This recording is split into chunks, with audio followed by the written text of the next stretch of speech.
and security. Especially, we all know that uh, iOS or Apple provides a much more security than Android. Right, the internal logics that is written behind those security handling as well as memory management, which is a very important thing also in this field of mobile developments. In layman terms, we all have seen discussing with our friends that my device is lagging a bit. I am facing some memory issues. My the mobile phone is getting slowed down. Many mobile applications, we see that this problem, that's it's a huge concern for the developers, because we must know that the memory management is not done properly for those type of applications. I am having a 128 GB mobile phone. Still, I see I have a good amount of space that is present in my device, but still my app is lagging. So this is not a good sign, or this is not a good quality of application that is being developed. Coming to iOS development now, iOS development is revolves around iPhones and iPads, the mobile developments basically. The code that we write, right now we are using Swift. Uh, Previously, before 2014, Objective C was the language which was being used for iOS mobile development.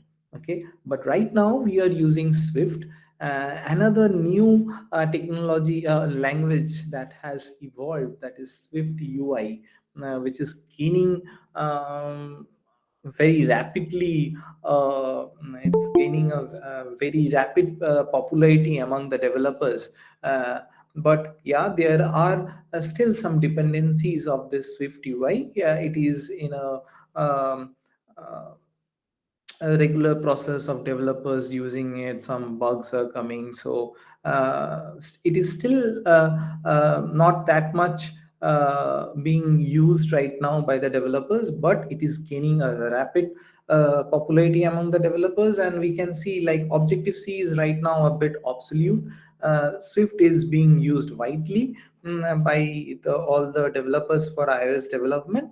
Swift UI is going to overtake Swift also, I think, within few years span. Uh, right now for Android, beforehand it was being used as Java, but right now Kotlin has taken that space from Java. Kotlin is also become very much popular among the developers for Android development.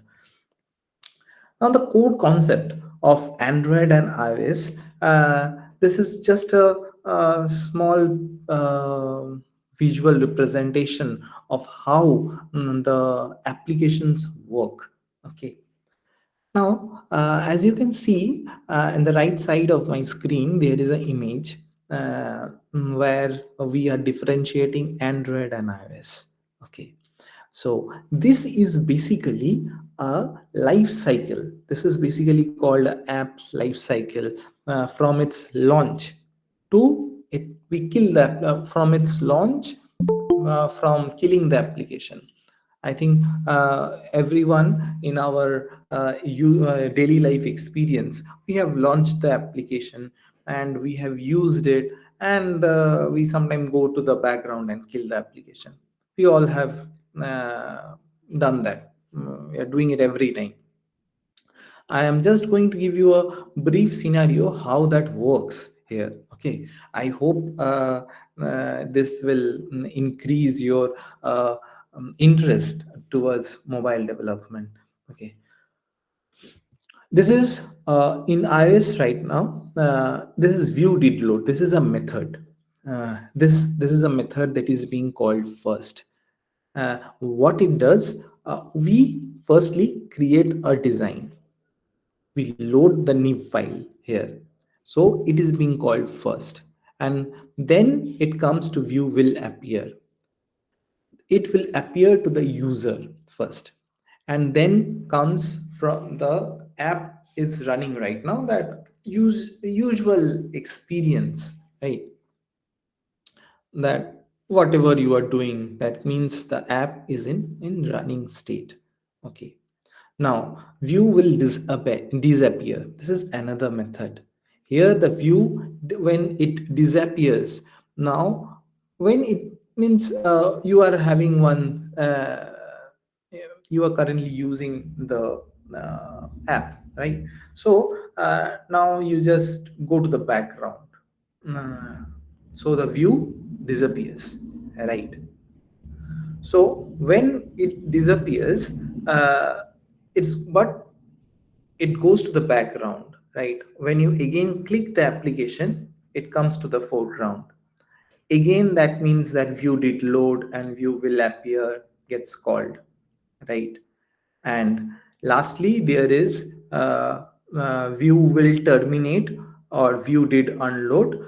What it happens, we terminate the application. Means from the background also we killed the application, so it got terminated, and the memory that was being used by the mobile phone, it gets deallocated. Because once every applications we allocate some memory, right, to uh, the phone is consuming the memory, so we have to deallocate that space. So when we terminate the application, view will terminate. There is a method. So when we execute that, it goes out from the background. When we do that, and so the app gets killed. Similarly, the same behavior happens with Android also, right? But here are some different method names being called. It's called on create, on start, on resume, on pause, on stop, and on destroy. I think that this are some different names, but the whole concept or the actions are same. But two, that two different language, one is Swift, one is Kotlin. So the names are different, but the functionalities are same. Okay.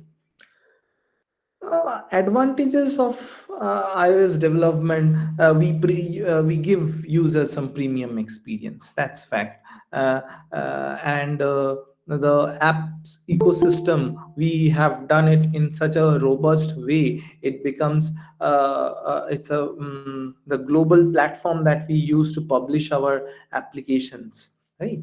And Swift and Objective C both are compatible.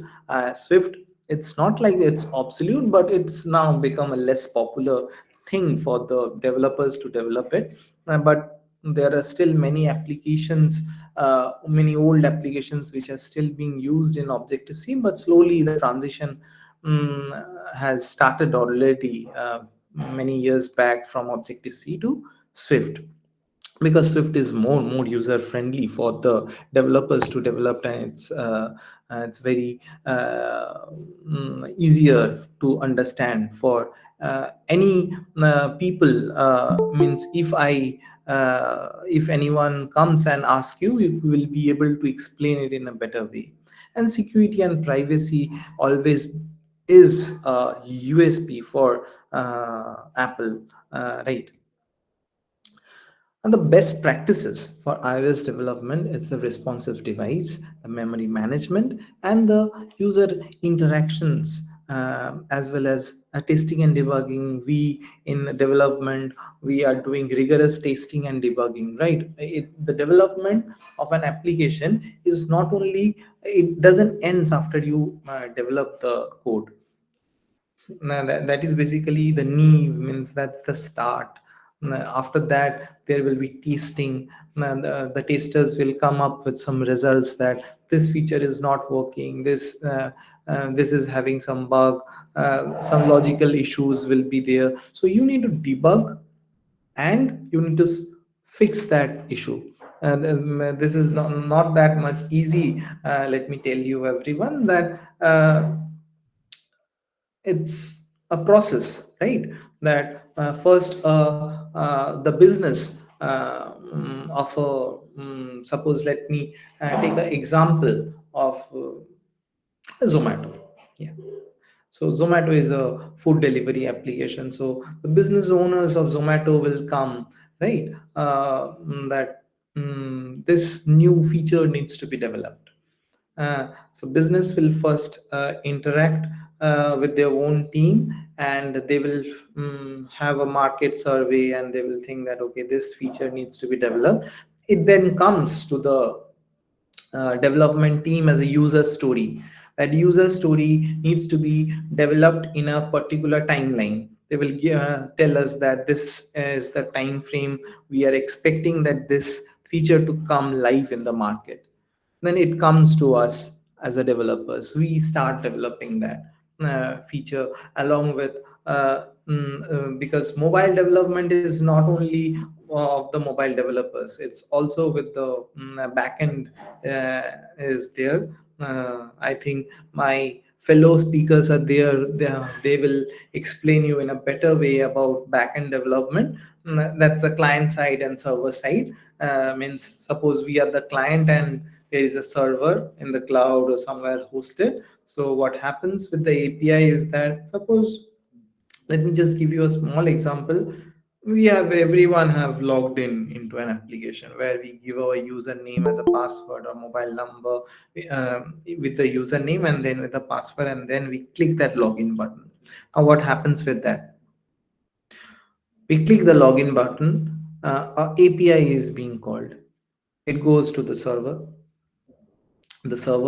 and from the server a response comes that, yeah, from the client side we are getting this username, this password. It comes to the server, and the server returns a value. What it returns a value with the status code and some other things. If suppose the status code comes, it matches with the DB and all, and it comes with the status code suppose 200. So like, yes, okay, success. Then we take the next step that okay, server has returned us 200, so it's a success. We will go to the next page.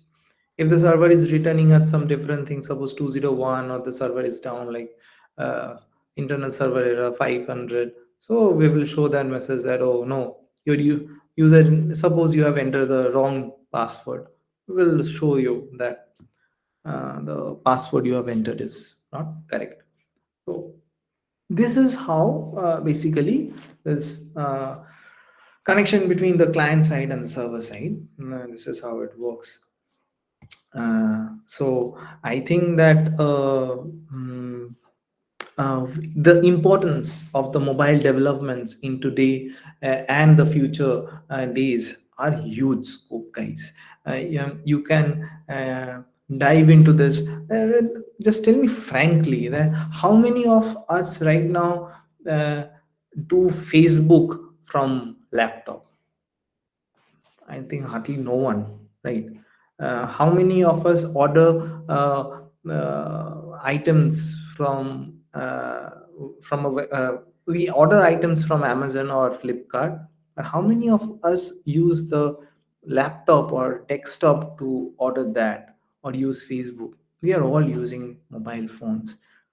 More than 7 billion active users are currently there in this world using mobile device. So it is, mobile development is here to stay, not to go. So the importance of this mobile development in today and future, there are many things like usability of a mobile device. Like in today's world, this large population wants, and this users of devices are daily increasing, right? And the accessibility and convenience, we can take that anywhere. Uh, for information services and products, we are taking it anywhere.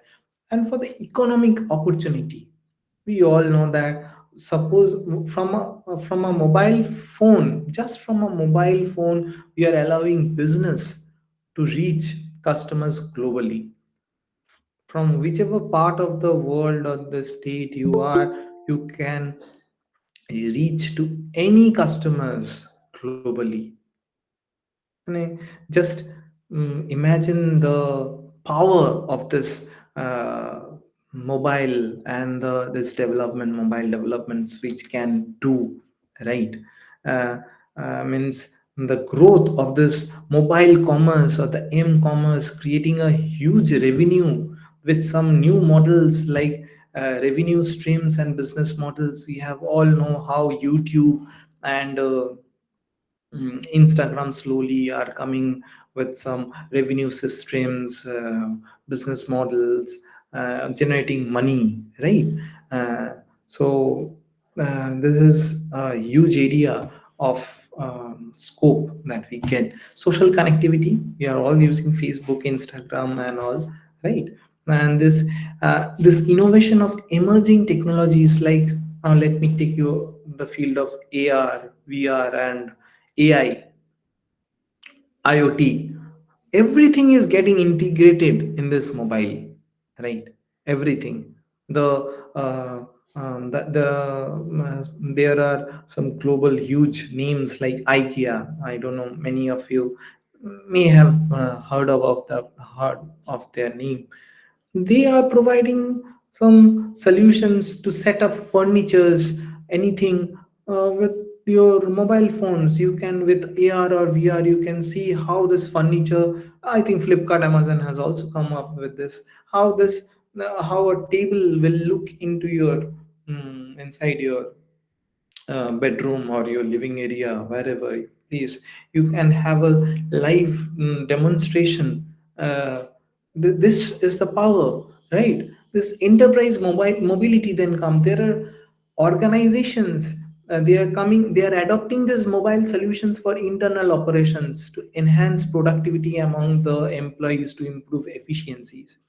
Healthcare and education, we have all known during the COVID period when we were all locked up, mobile phones saved us, right? From delivering, from ordering medicines, food, right, from the education applications where we were using. E-commerce is a very common thing right now. Banking means, there were times when our grandfathers used to visit banks, right, to withdraw money and do other stuff. We don't go to bank. We are using our phone, right, to have that, to do KYC or transactions, anything. UPI has come, right? And IoT integration, as I told you. So the future technology trends are all getting integrated to this mobile, right? To this mobile phones. AI ML in mobile development for personalizations. We are getting suggestions, user behaviors. It is anyone is paying something. Okay. Um, well, let me stop my sharing. Yeah. So personalizations, we are doing a huge personalization. This user behavior and preferences are being taken into considerations, and these mobile apps can tailor content recommendations to you based on individual users habits. This predictive analysis, that what you want, basically ML, machine learning, is giving us that need of the hour. NLP, natural language processing, with voice recognitions, chat bots, and language based interactions, image and space recognitions, recommendations from engines, search engines, especially some enhanced security automation tasks which are being used right in this time frame. And the real-time language translation, smart assistants of AI driven things like Siri, Google's. This is a cutting edge technology what we are speaking of now. In terms of NLP, this natural language processing, there are many open source tools which are available. I will recommend, if you have some time, go and play with those stuffs and see how the Python libraries are being developed and it is being used, like Spacey, text blob, right? image recognitions. I remember I with one of the speaker here, Joshimuddin, I was interacting one. I was using TensorFlow. I was working on a project where it was for. I'm right now still working on a project. We are trying. Means I am also engaged with a startup. We have raised funding, seed funding already. Now we are looking for a Series A funding. Our concept is to eliminate teachers, not eliminate or improve the efficiency of teaching in the lower KG or nursery level. Now, what we are trying to do is like in nursery and all, what it does, it's we make students or children, sorry, children's they need to know alphabets, numbers, right? We are and they need to learn what is the things like objects. So there was one, there is in one of our products, uh, like we will be showing kids like in a table, there are apple, banana, pineapple, other fruits. There are many fruits. There we have divided into categories like fruits, vegetables, mm, uh, like this, where there are many fruits, and the search engine will the AI will ask them that find the apple. So the kid needs to tap on the screen that where the apple is. If that is correct, it will say yes, congratulations, it's apple. uh, and if it is not, it will say no, it's not an apple. Try again. We in a business logic, we are allowing the kid to try twice. If still he or she is not able to answer it or detect it properly, we are showing with a box or a boundary that yes, here is the apple, right? So we are using yellow. We were using yellow v3 basically at that time. Now v4, v5 we are using. Now what is yellow? Yellow is you only look once. It is real time object detection. YOLO models, it's available free. We are not using any paid versions. So I think that you guys can also play around with this type of stuffs, and it will make uh, mm, much more interesting to every one of you for this mobile development and the world of AI and ML.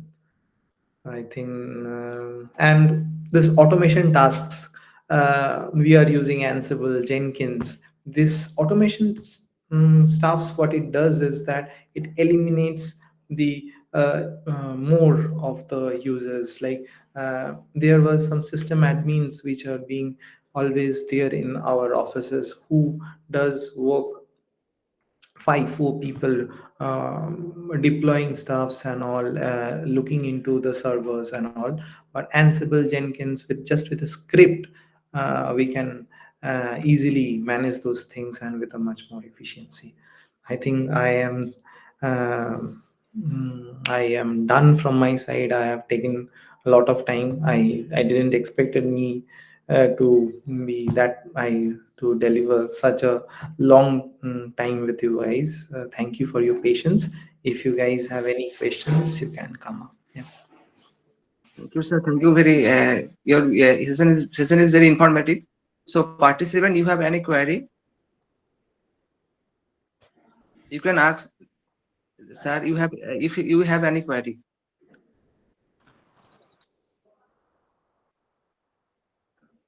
So, I think participant don't have any query. So, can we proceed, sir? Yeah, I think I'm done from my side. The rest speakers can take it over now. Yeah. Thank you. Thank you, sir. Thank you very much, sir.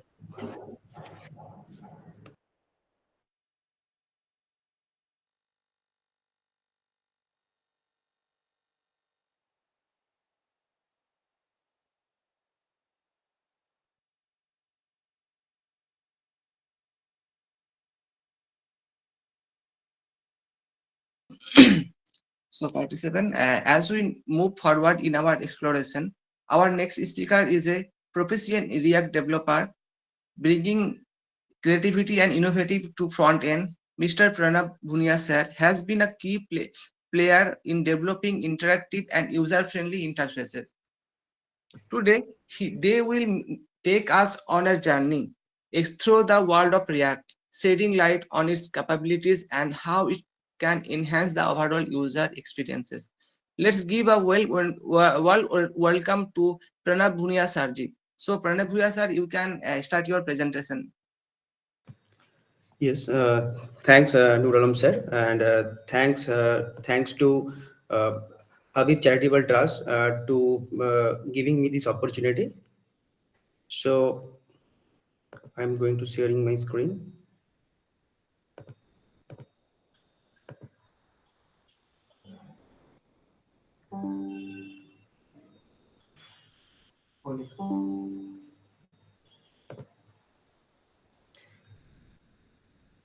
Okay, is it visible? Yes, sir, visible, sir. Okay. So before we start, I just want to thanks Archunda because he already covered.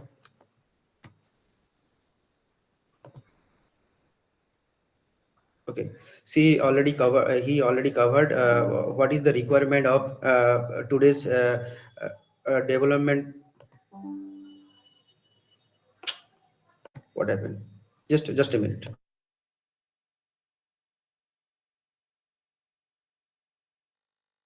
So okay, just ignore it. So now Arjun already covered all the things according to his thought, and he already covered how much development is necessary for today's industries.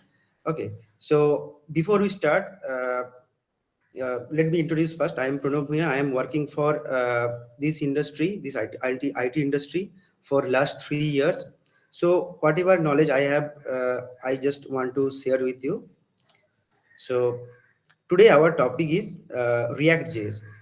So if you are really interested on mobile development, React Native, if you are interested on React Native, you will getting extra benefits if you have knowledge on React.js.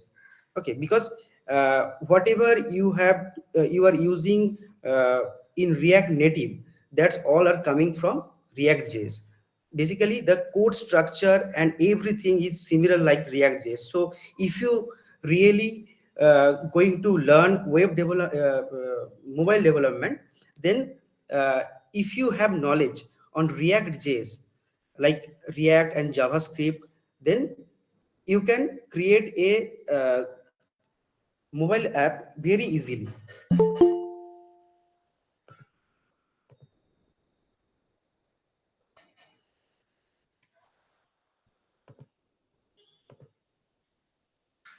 Okay. So in this session, what we will cover? In this session, we will cover what is React and what is the component in React. We will cover the virtual DOM and JSX, state and props, and what is the advantages of React. And we will cover this section with an example. Okay, in code. So I am using this website for your better understanding. You can if you are really interested on React, then you can go to sandbox.io website, and you can develop your own website. And if you are going to develop in your website or application locally, then you have to install node.js LTS version, and you have to write a comment like, if you have already installed node.js, then you have to just write a comment like, I'm just opening a notepad like this. You have to write a comment in terminal npx.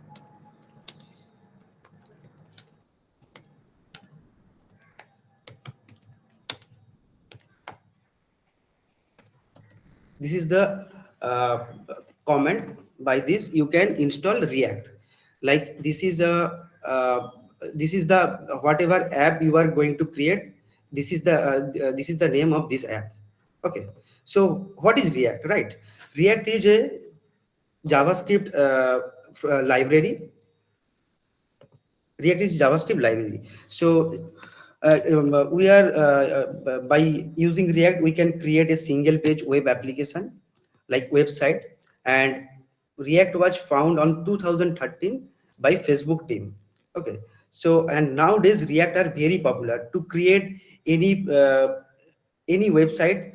You can create any kind of complex UI.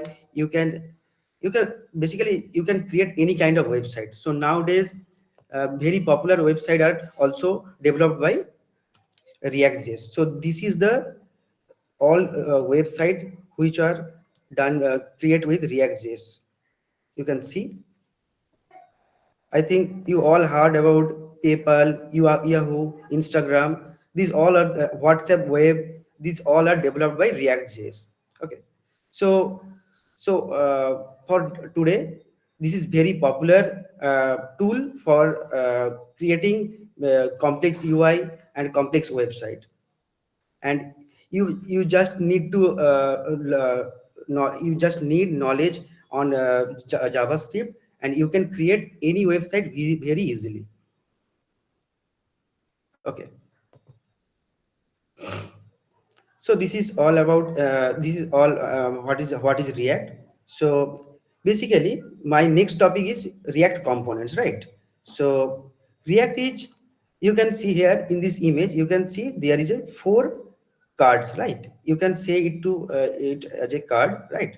So here you have to create a single thing and you can use it in your page, right? Like these are nothing but these are component. So if I am creating any page, like I have a home page and I have a contact page, right?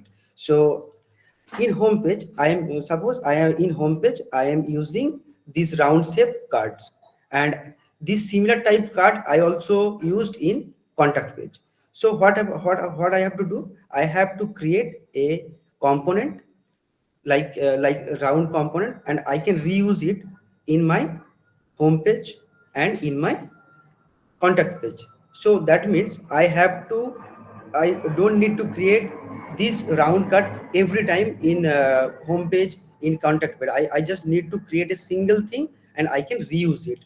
And there are two types of component. There are in React, in one is functional component, one is class based component. Previously React used class based component, but in modern days we are using functional components. Basically developer are using functional component. Okay, so because of class components are so nowadays functional components are written because functional components are easy to use, easy to read, and easy to understand, and easy to write basically. Okay, so I can see you a demo with a functional component.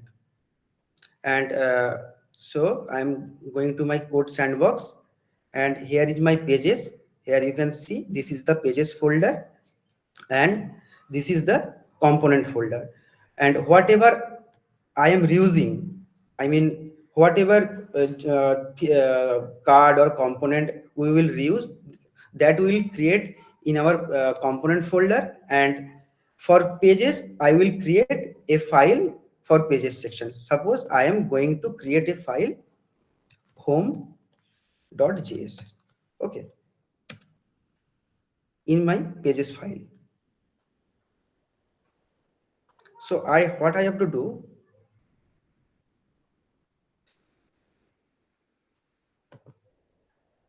suppose this is a wait, you can create so for now this app.js our home page, and suppose this is my component folder. Okay, so for now I am creating a component. Here you can see this is the page. To create a page, you just need to write this syntax. You have to import React from its module, and you can you have to write a JavaScript function within return. You can whatever you are doing, that is your user interface. And I already said to you that React is a single page web application. So you can see in my total folder, there is a total syntax, there is a public folder. Here you can see there is a single page HTML file, and whatever I am doing, these all things are connected with this HTML. Here you can see this is a root ID, and here these root ID are connected with this file. Here you can see document.getElement by ID. Okay, by this we are creating a connection with this public page, the public folder, uh, index.html file. And whatever we are going to create, or whatever we are going to develop, that all are need to write in our app.js file. Like, suppose this is our root location. So what is root location? So if you are going to any website, that is your root location, that is nothing but your domain name. Okay, so if you are in this section, I mean this root section, this will be, so for my application, this is my domain, and this is my root page. So if I write anything, that will be visible on your screen. Suppose this is my, so if I reload this page, wait, just hold on a second.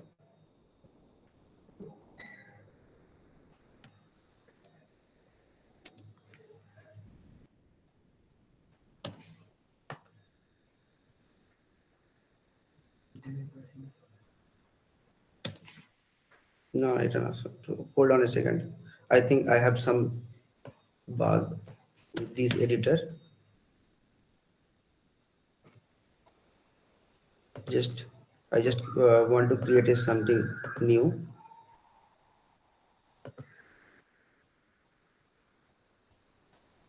Here you can see this is my app.js file, and whatever mentioned in this file within this HTML syntax, you can see these are visible, right? So this is our uh, app.js file. This is our main page, and if I want to use any component in this page, so I have to create a component file, and I am going to create a file like a child component. Okay, and I will copy this syntax in this child component. That means, so whatever file we are going to create, that all are component in according to the React, but we can manage it with component and with page according to our requirement, but everything is component. Okay, so if I going to use this same component, suppose,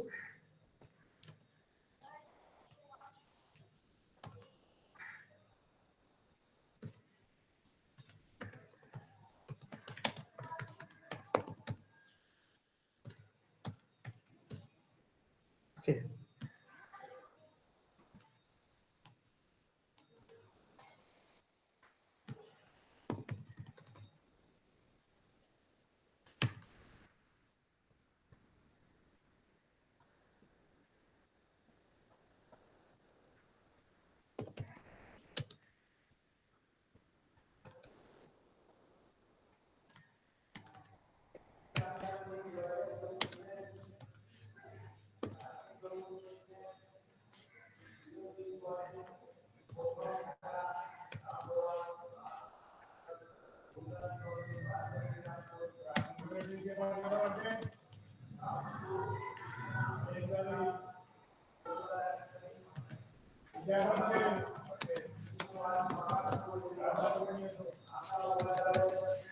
this is our component name. This is I added this name as a child component. I will import this component here.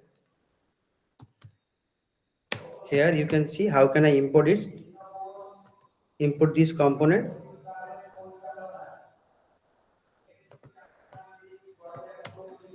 Here you can see.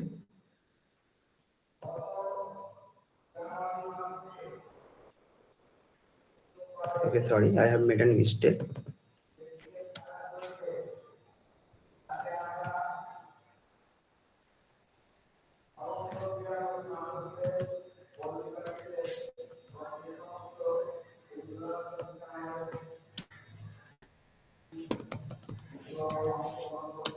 So to create a component, you have to import React first, and then you have to create this component. And I am named this component with child component, and I am importing this component in this page. In this page, with this tag, you can see I already import this component, and this is the path link of this component. See, this is the folder name, this is the folder name, and this is the component name, child component.jsx. So for that I have added this keyword. So you can see whatever syntax I am written in this section, this also render in this home page. So suppose I named this section as a hello code sandbox, right? And if I save this file, then you can get this section already coming to in our home page. So using this, so if I create any another page, then we can also reuse this component, and we also reuse according to our requirement, according to our scenario, we can reuse it. So next, get into the virtual DOM section. So what is virtual DOM? Virtual DOM is nothing but this is the HTML structure in a tree. So look, this is our, suppose this is a website. Okay, so this is a website, and if you see this website, there is a multiple HTML tag. Here you can see this is a multiple HTML tab. If you need to create any action, you have to create a connection with this HTML with JavaScript, right? Otherwise, connection of JavaScript, you cannot interact with UI. So you have to create a connection with JavaScript and HTML with the help of DOM. So for this we need to that is the main reason, that is the work of basically DOM. So what DOM, how DOM works? DOM actually work, they create a connection, or they made a connection with JavaScript and uh, with the JavaScript and HTML, they create a connection. So here what so if you already, I think you already heard about jQuery and pure JavaScript, vanilla JavaScript, I think. And so in previous day, whatever website are we using, that all that is that also that use DOM. Basically DOM is nothing but document object model. So that is our basically nothing but HTML tree, HTML in a tree structure, that is actually DOM. So whatever, so suppose you are going to create any HTML tag. Suppose I have a button here, button. I used a button tag.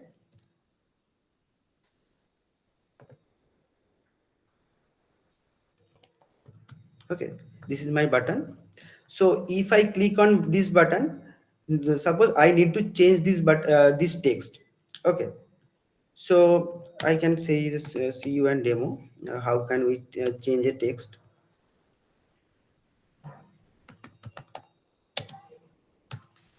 Okay.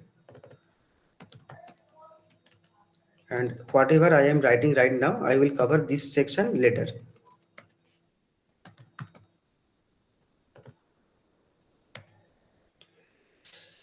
Suppose this is my initial text. Okay, and I am using initial text here. Okay, so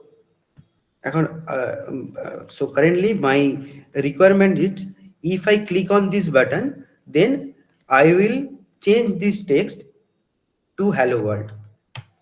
Okay, so see, if I click on this button, this is converted into hello world.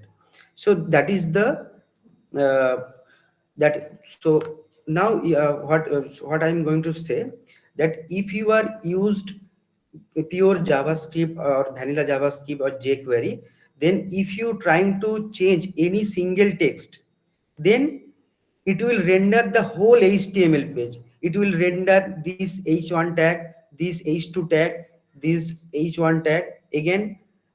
So it will take more time, more memory. So but in React there is a virtual concept, virtual DOM concept. This is known as virtual DOM. So if you want to change this single section with this button click, then we are not going to update any extra pieces. We are just going to work with this node. That is the best features of React.js. So by this, uh, we can create some awesome website. We can reduce the website render speed. We can so it will affect less memory. So that is the main reason of using virtual DOM. And now this section is JSX. Here you can see in a function I have written something under the return, right? Here you can see this is the HTML syntax, but in React.js this is not the HTML. We know this syntax as a JSX. JSX is nothing but JavaScript XML. So React use bubble compiler. So whatever I have written in this component, that will convert it into the pure JavaScript. So I have to return these things and it will convert into JavaScript with the bubble compiler. And without, and browser really don't know how to read a JavaScript. They read React.js. They only know how to read JavaScript. So it will convert this code into JavaScript. Then it will understand your UI or your requirement, what you want to show on this on your website. So that is the main things about React.js. So JSX is nothing but JavaScript XML. We can write HTML. You can use HTML syntax over there to create our respective UI. So in our code, this is our JSX section. Okay. So next thing is state and props. Okay, props is nothing but so first I going to cover what is state. State is nothing but JavaScript built-in object. So if you are using going to create any website, if you are, so you have some dynamic data. Suppose today uh, Google is going to, suppose I am in a Google's page. So I think you all notice sometimes if there is a big event by Google, then they change this logo or they add something that Women's Day, like this is the Google launch day, like this image, like this scenario, they change their logo, right? So this is the dynamic logo. So if Google want to change this logo according to their requirement, they will change add a new image over this section, and it will change, it will reflect the new logo over the screen, right? So here you can see,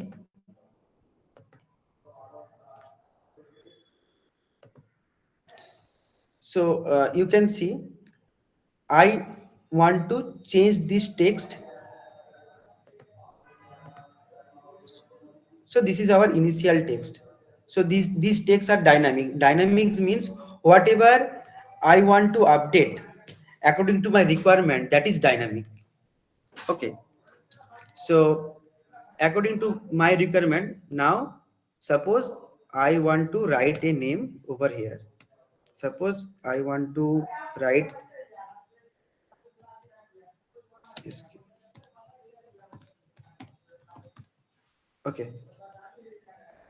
So this is my initial value. and this is the state. This is nothing but JavaScript object. This is a syntax. So you can get more brief knowledge of this.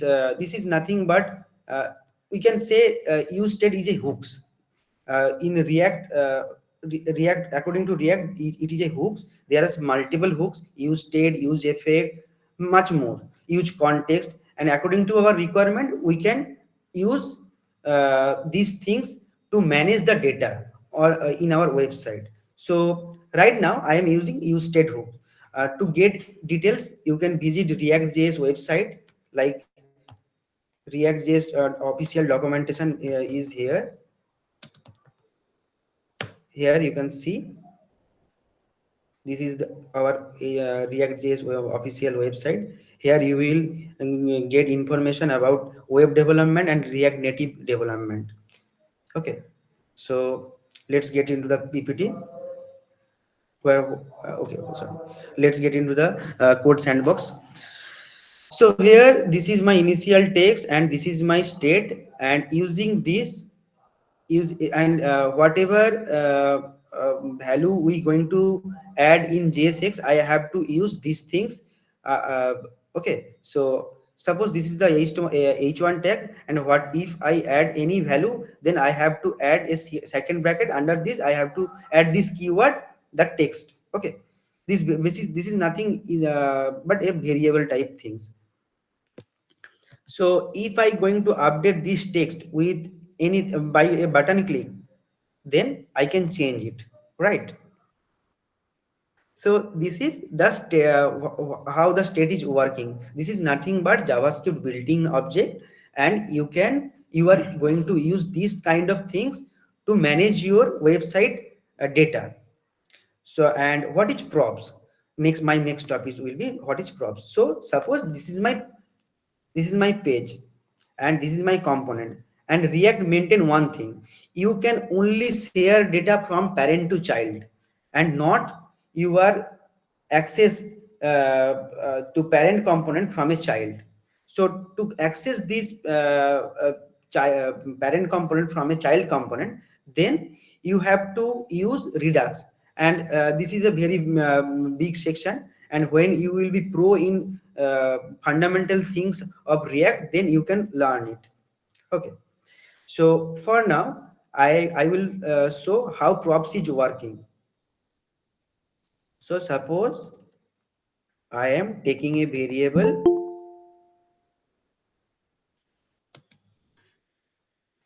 and in JavaScript we can write any variable using const, let, var. For uh, suppose I am adding a text, I will take a string variable. So for that I can write like this: text equal to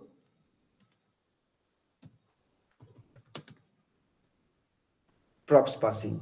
This is my text value. Okay, and right now I want to share this text value in this child component, and I will change this hello world value in this child component with this text. See how it works. So I have to pass this value with this syntax. Suppose I want to pass this text value in child component. So how can I can write how to write this syntax? You have to add a name. This is your any name you can write. Okay, anything you can write. So then you have to add a equal sign. Then you have to uh, add a second bracket. Under this you have to pass the value. Then you can call this value using this. Whatever name you have added in this section, you have to copy this and you can write it here. Okay, and now I want to add this name in this section. See, this is rendered props passing. So how can, so from parent component to child component I can pass the value. So this is the uh, very good feature of React component. So using component I can create anything dynamic, and I can reuse these things according to my requirement. So, and I don't need to create these things in multiple times. So I have to create these things only one time, and I can reuse it according to my requirement. And next is okay. Next section is its advantages. So in this section, why we are going to learn our so why we are learning React, right? So, and why React.js is so popular in industry. So for its speed, because they use the virtual DOM. So what is virtual DOM? If you guys already understand what I'm going to say, then please write hashtag virtual DOM on chat box. Okay. So for virtual DOM, its reload speed is very much higher, and its memory, it's take less memory to run a website in browser. And what is why flexibility? Because of this component structure. What if suppose we already create a website, there is a button, and so suppose I maintain this button color in a green color, and right now, according to my client requirement or user requirement, I want to change this button color into red button. So whatever I have to do, I already created previously when we made the website, we already create a component for button. So whenever clients say that Pranav, please change this button color into red for my whole website, then I will go to this single component. I will add a color variant red, and it will change all over website. This is the main flexibility. So if you are guys using React things, then you are if you are covered your coding with this component with component things, then you can easily change your design or UI according to your requirement anytime. And so performance, because performance, it's performance related things I will to say, I going to say, I just want to say like uh, we can create any kind of UI in a easy way. And I already mentioned that for virtual DOM its performance is very higher, and we can develop any structure according to my requirement. So for many kind of development, uh, we have to maintain a structure, right? So for React you can create any structure according to your requirement, any kind of structure. And already covered that why so so we already use component, that is the main reusability. Using component we can reuse it. and and mobile app development, right? So if you have knowledge in React.js, and if you are already know how to write React code, then you can easily create a mobile app with in Android and iOS using React.js. You can using React.js knowledge, you can create React Native, and React Native will cover your mobile Android app and iOS app with the same code. That is all. And one more thing I just forget to say, that it's have a strong community. Suppose uh, you are get facing any problem during the development. Okay, so if you are stuck any in any section, you will get very good community support to recover your error, or to recover your basic requirements. So that is all about this section. So right now, if you have any question, then please mention on chat box according to the React, according to your requirement. If you have any roadblock about in your understanding, then please mention. I will surely try to uh, cover your question. So thanks from my side. Thank you very much, sir. You have a very interactive session. So participant, you have any query?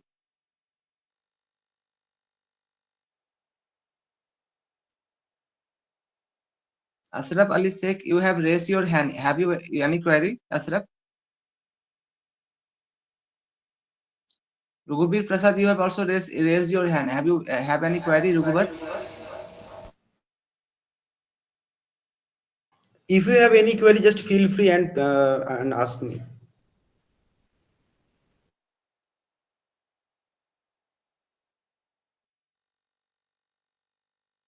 Okay, I think no one have any question, and we can move.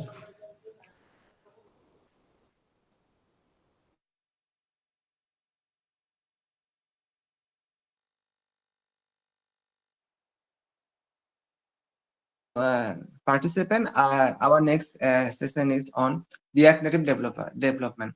So I want to introduce about the participant, about the speaker. So the versatility of our discussion continues as we welcome our React Native developer, Mr. S.K. Jasimuddin, with expertise in bringing the gap between web and mobile app development.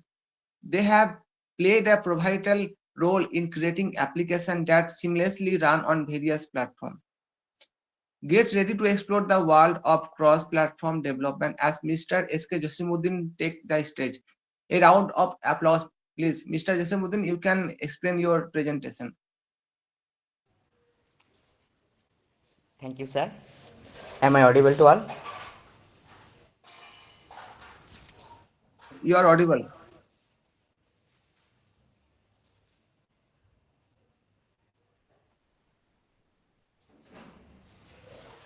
You are audible.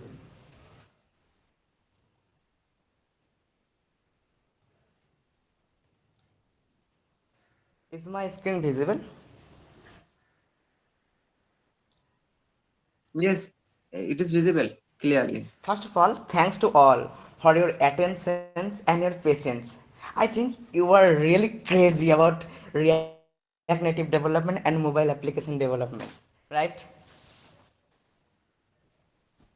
So if you are crazy, then just write hashtag mobile development in the chat box because I am very much excited.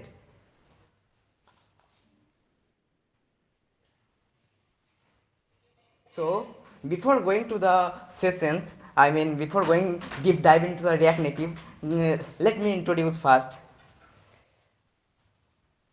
I am Sheikh Jasimuddin. You are already heard about me, and currently pursuing my BTECs in the field of computer science and technology in third years. Along with my academic sessions, I have also experience in React Native developer. I had an opportunity to work on exciting project that bridge the gap between web and mobile development.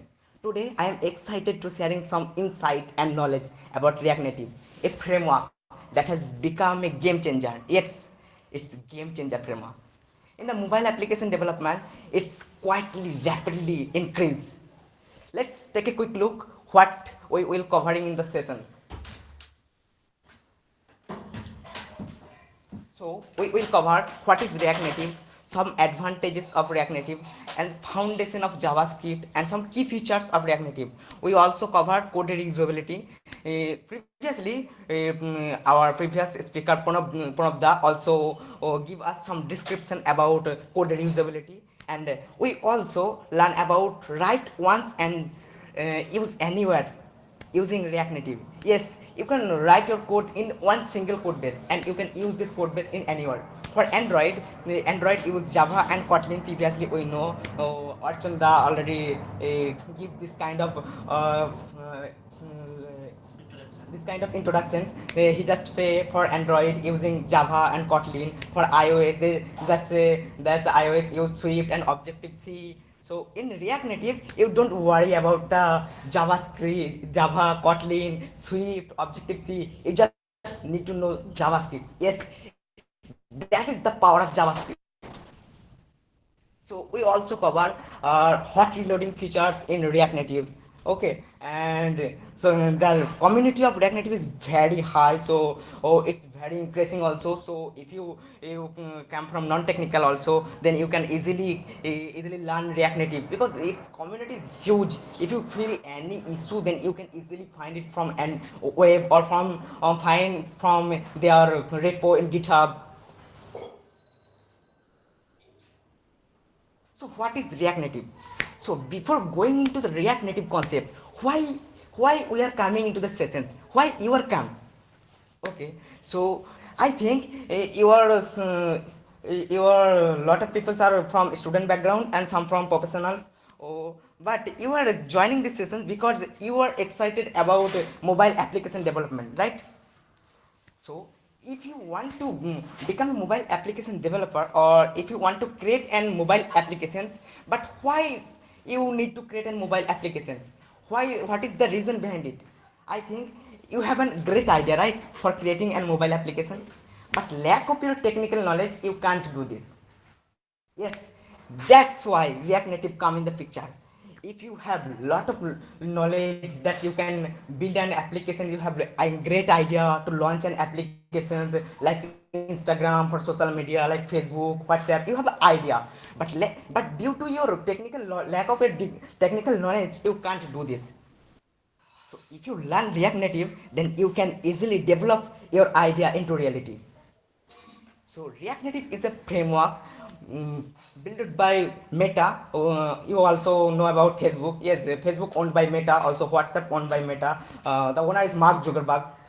Yes. So React Native is built by an hackathon on 2015. It's upgraded or it's you can say it's an upgraded version of React. Okay, so using the core concept of React Native was built. React Native built to create user interface and cross-platform application using a single code base. So advantages of React Native, like React Native is efficiently development. That means is yes, JavaScript is quite a simple language. So it's a high level language. I think you are all know about Python, right? Python is a high level interpreter based language. So this is also easy to learn. In other hand, JavaScript also an easy and high level language. That's if you are from non-technical background, that is doesn't matter. You can learn JavaScript easily. And you when come for user interface in React Native, you can build any complex user interface using React Native. It's not matter that your user interface is too hard to do in your or Android or XML or in your or Swift code base, but in React Native you can easily create any user interface, any animations as you want. And I previously said that community of React Native is very huge. So if you face any issue when you're designing, when you're developing, when you're integrating some features and API, then you can easily face this issue online or GitHub or from the community support teams. The foundation in JavaScript in React, that is the previous speaker from the already covered some knowledge about React and React Native, right? So React Native is used the JavaScript language. JavaScript is a high level language for building web applications, and nowadays it's used to build Android and iOS both applications using the power of React Native. So React Native also use the some core concept from React. Also React Native support lot of libraries, third parties libraries that's available into npm.js.com. So you can use this lot of libraries to build your Android or iOS application rapidly.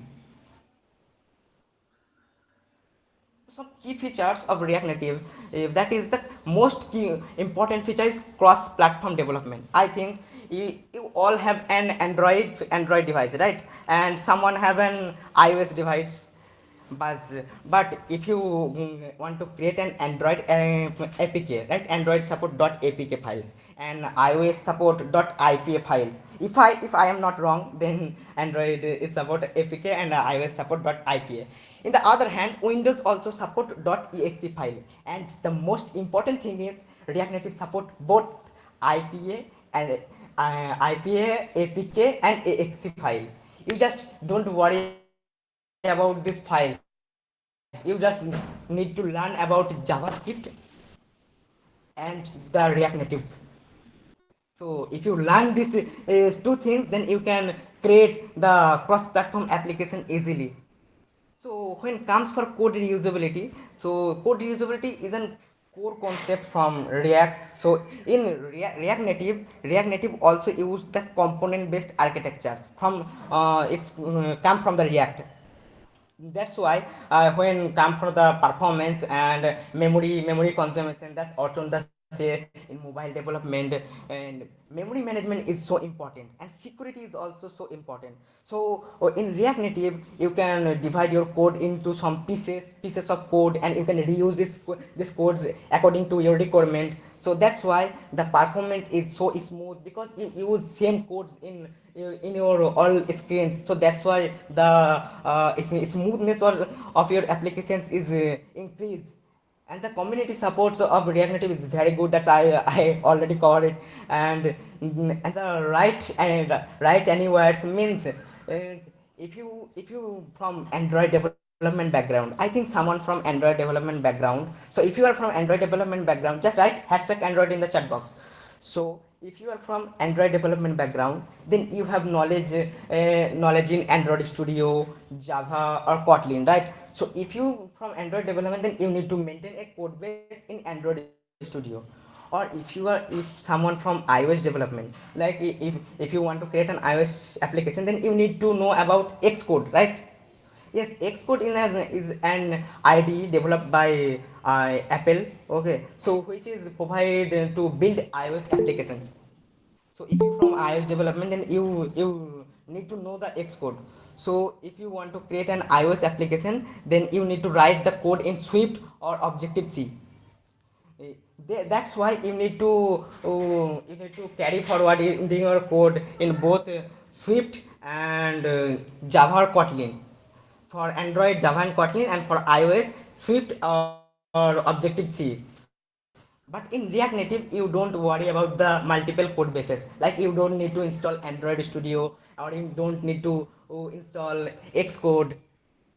You just need to install one code. Then that's as you wish. If you want to install VS Code, then you easily install VS Code, and you easily start your code in VS Code. React Native is very compatible in VS Code. VS Code is mean Visual Studio Code, which is provided by Microsoft. So in React Native, you just need to code in your single code base, and hold behind the scenes. React Native convert the code into the native codes, like Java code for Android and Swift code for iOS. When come to performance optimizations in React Native, lot of people just say, oh, React Native is an hybrid application development platform, so the performance of this application is might be slow. But the real thing is React Native use native code. That means if you write some code in JavaScript on React Native, React Native convert the JavaScript code into the native codes. For example, for Android, React Native convert the JavaScript code into Java, and for iOS, React Native convert the JavaScript code into Swift. So that's why React Native is very popular, because React Native is leveraging the power of JavaScript, and it's optimize the whole thing behind the scene. You don't need to worry about the performance. Just you need to write the code, and you need to focus on your UI, and the whole thing behind the scenes JavaScript manage. So you don't worry about the Android folder structure, iOS folder structure. You just create your or React Native folder structure, and you need to maintain this folder structure. Debugging and testing, that's previously I just given brief descriptions about hot reloading, right? Yeah, if you some from Android, if you build some Android application, then you need to debug this application. What is debugging? Debugging means if you want to create an application, and you need to test this application before you publish this applications, right? Publish means you want to publish this application on Google Play Store, or in iOS Apple Store. Okay, so before you publish this application, you need to test this application, if the application's features is working or not, is there any bug. For example, if you are building some banking softwares or banking applications, then you need to test this multiple times because it's related to financials. Okay, so that's why debugging and testing is very important in the application development. And in React Native it's very easy to do. React Native provide lot of debugging tools that's available in React Native. For example, if you want to debug your applications, the React Native provide React Native Flipper and React Native debug tool, dev tools, expo dev tools, the lot of dev tools available in React Native. And the most important thing is React Native support hot reloading. So if you implemented some features, if you add some UI, and if you solve some bug and you need to preview your applications, so you don't need to build your application, you just implement new features, you just save, and side by side React Native preview your applications on live. So that's why hot reloading is very important on React. So using this hot reloading features, React Native developer can develop any application rapidly. So some case studies is and success stories of React Native that we are already know about Instagram. It's an social media application rapidly growing up on our community. Yes, Instagram is also use React Native. On the Instagram websites is use React, yes, and the Instagram APK, I mean Androids, React Native, Instagram use React Native. And we are all, I think we are all hear about Uber's right? Yes, Uber another app called Uber Eats. It's look like an Zomato application. So it's also built using React Native. And another application called Wix. Wix is used for building your website. So Wix is used both React and React Native power.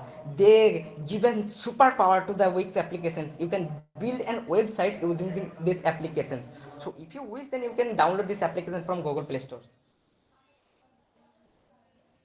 So that's all from my end for theoretical part. So I am now go deep dive into the practical part, and I will show you an hello world application in both Android and iOS device. If you are interested, then write hashtag interested in the chat box.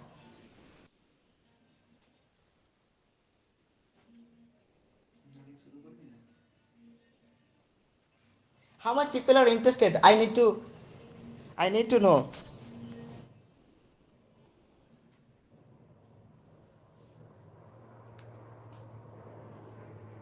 আমার connection lost হয়ে গেল।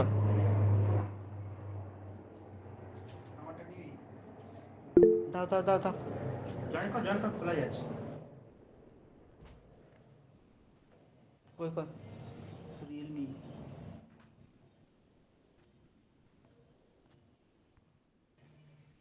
অন্যটা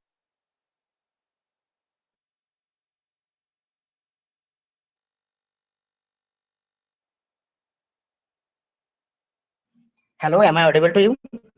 Yes, you are audible. Hello, everyone. Okay. So, how much people are interested?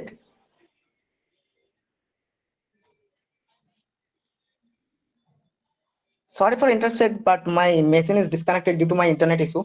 I try to reconnect.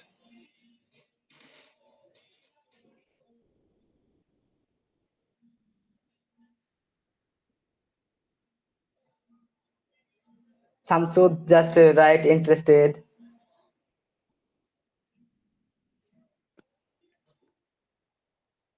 Interested. Sathi interested. Nasima interested. Gorango interested. I think 40 people in the webinar, but only some people are interested in mobile application development. It's all about 10 people are interested. So I will show you a live demo for Android. So just write hashtag interested in the chat box.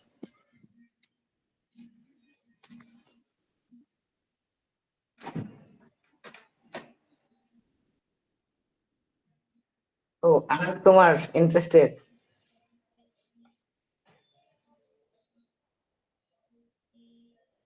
Okay. Samsuddin interested. Oh, really impressive. Thank you for your attention, guys. Ajay Padia interested. Kausik Chakraborty interested. That's really great. Okay, I will give you an link. You just need to open this link and you need to code with me. Okay, okay. I always believe doing with learning. So you need to open this link on your browsers and you need to code with me. Okay, so if you interested code with me, then just type hashtag code with me in the chat box.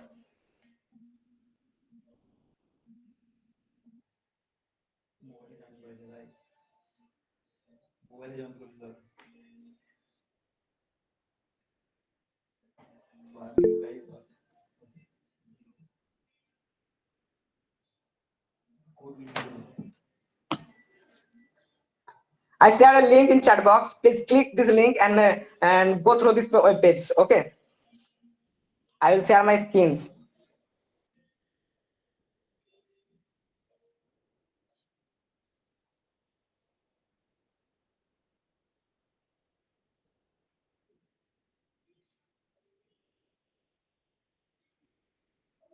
Is my screen visible?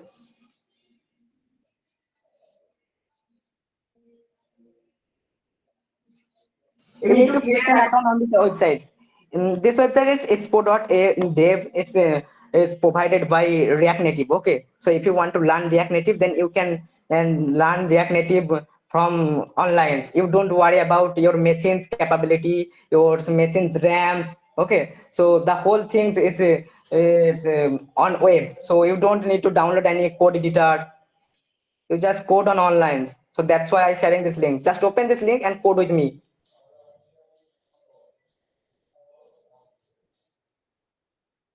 Okay, someone joined from mobiles, so okay, that's uh, not a such big thing. So you just note it, okay, and you can also record these sessions. After this session you just try it once. Okay,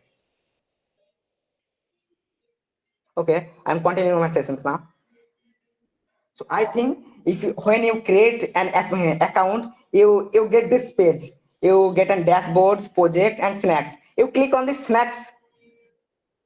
So how many people click on the snacks? Just write snacks on the chat box. That's I can know you are in clicking on snacks. That's I can give the next step. I'll show you again. After creating an account, you click the snacks icon. Okay, snacks. That's really great. Snacks. Okay, so after clicking the snacks, you get a new snacks icon, right? So click the new snacks.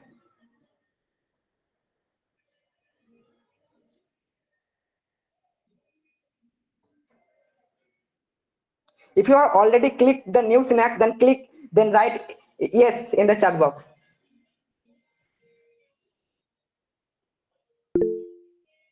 Okay, yes.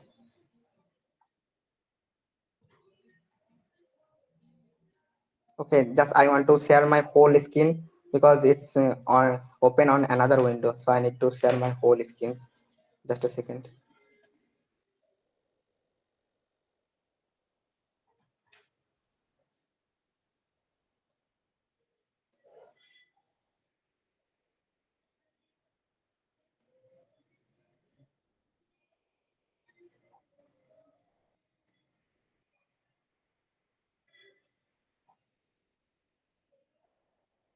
Is my screen visible now?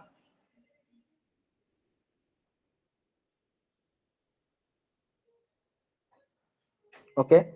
After you clicking on the new snacks, you're getting an screen like this, right? If you got it, then write hashtag yes in the chat box.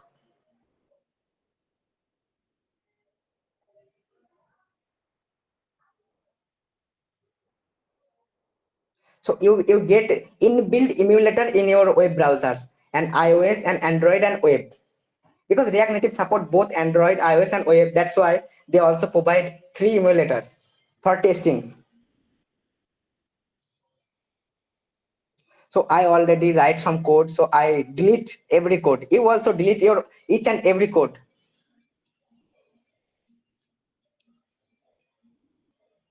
after the return sections. Okay.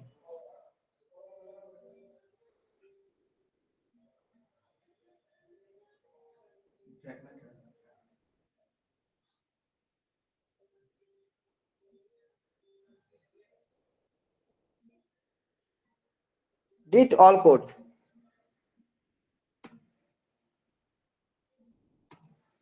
Okay, your screen is now clear. If clear, then write clear in the chat box. That's I need to clarify you are clear or not. That's why I always ask you write in the chat box. Write in the chat box. Okay, clear. Sorry, clear. So if clear, then just import React from React library. You just write import React from React. Okay, and hit the enter button. I think there is an space, that's why it's showing me an error. Now you already imported React, right? So now create a function. In JavaScript, there is two type functions.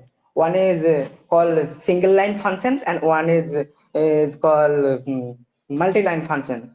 So in the single line functions, you can write function like this: const app, const app is equal to.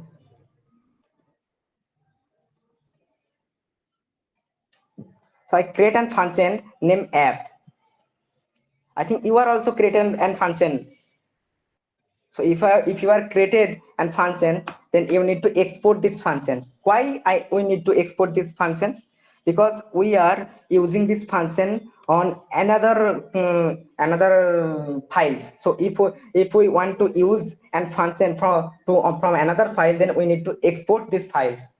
So we need to export default app. So just write export default app. Now you enter return. We are returning an component and JSX from these functions.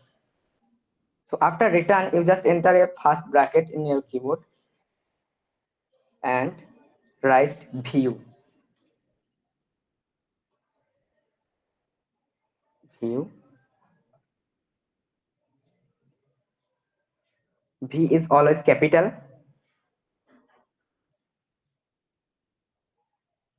And close the view tag. Also, you need to import this view from React Native.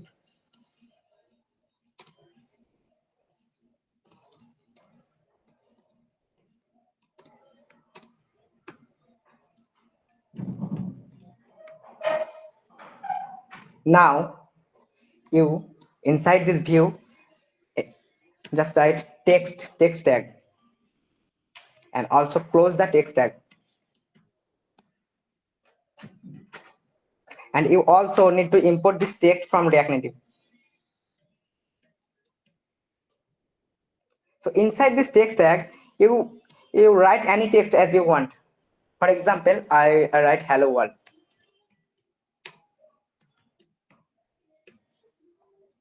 So if you are done with me, then you are completed and function and you return an JSX. So if you are done, then write hashtag done in the chat box.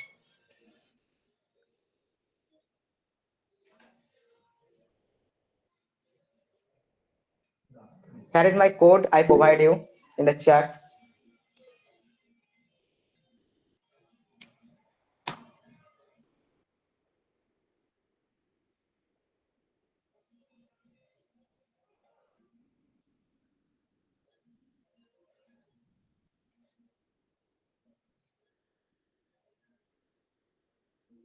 It's done from your end.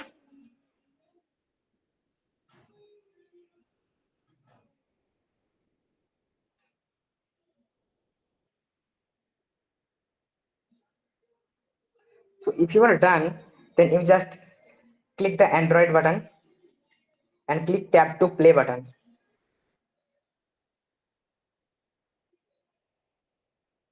I'm facing some issues due to my internet. You get an emulator like this and just click on tab to play button.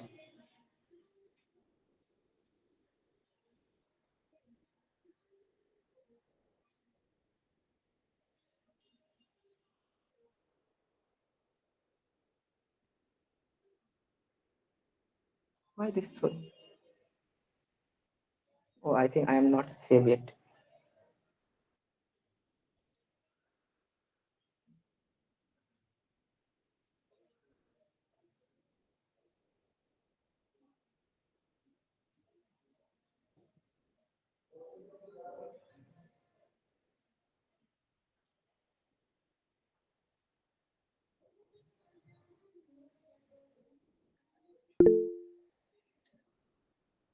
I'm getting some issues on this editor.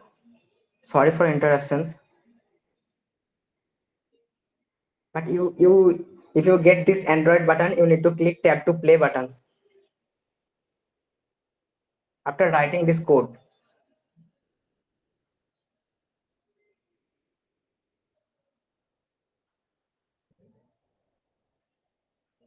Yes, you can see the hello world is appear on the top of my screen, right? So congratulations, you are created your first applications in Android.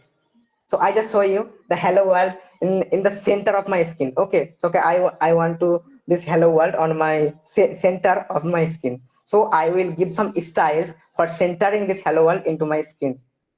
So okay, I give some styles.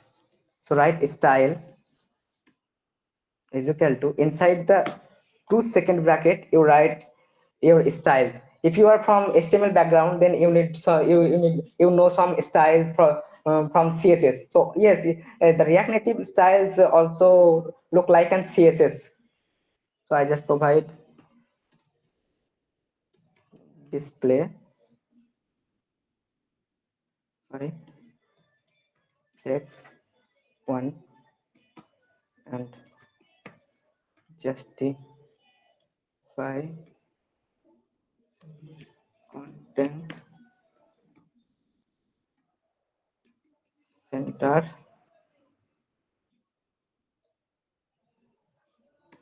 with align item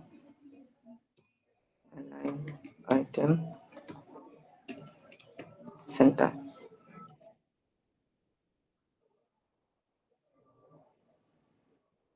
I don't know why is this reloading features is not working this website. I also add some color on my text.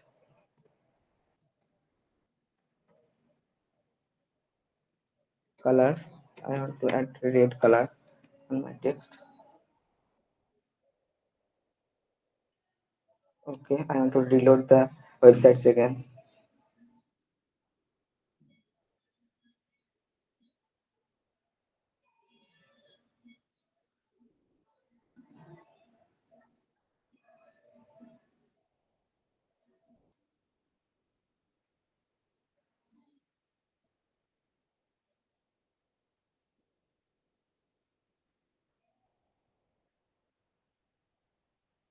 When getting my text is color is changed, right?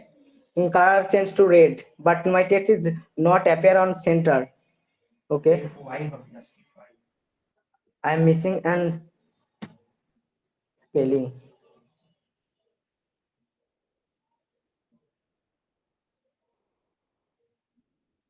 Okay, let's check in the iOS also.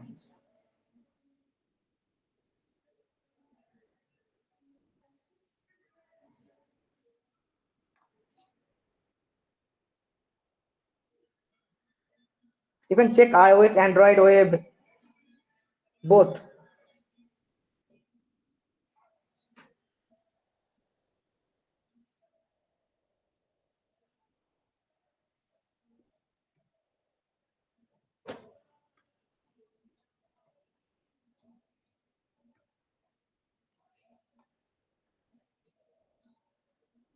Just wrapping the whole thing into this view, and I am styling this view.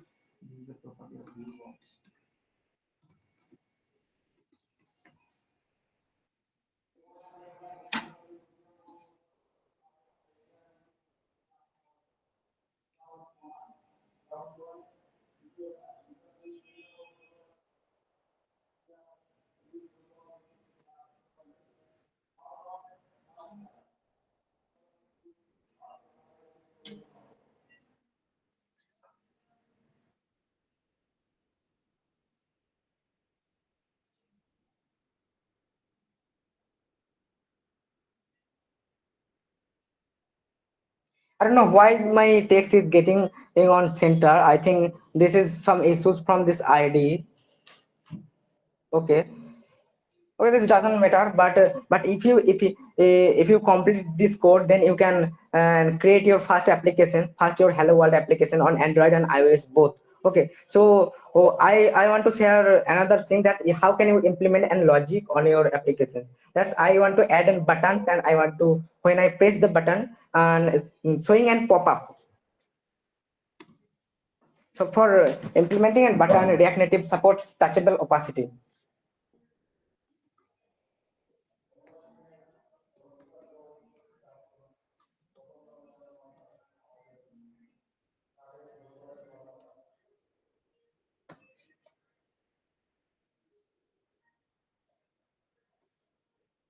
Inside the touchable opacity, you need to pass and text.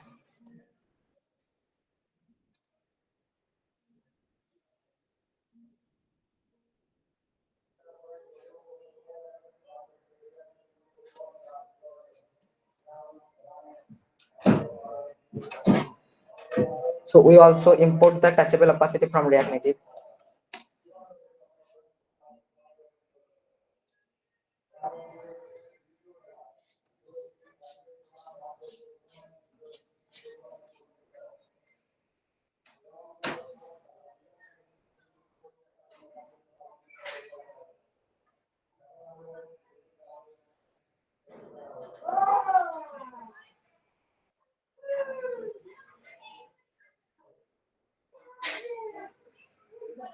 Okay.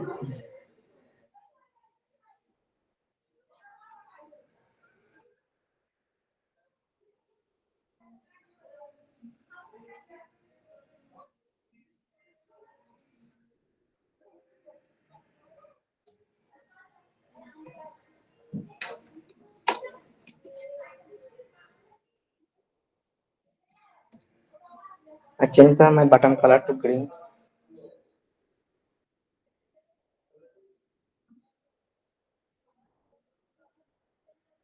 I think there is one button also appearing after my hello world text, right? So if you continue with me, then you have also gotten button after your text. In Android, you can also test on Android.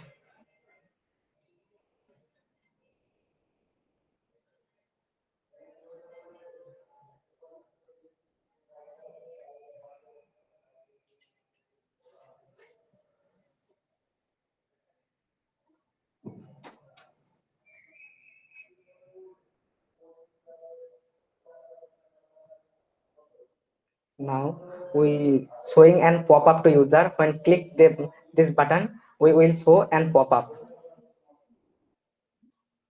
So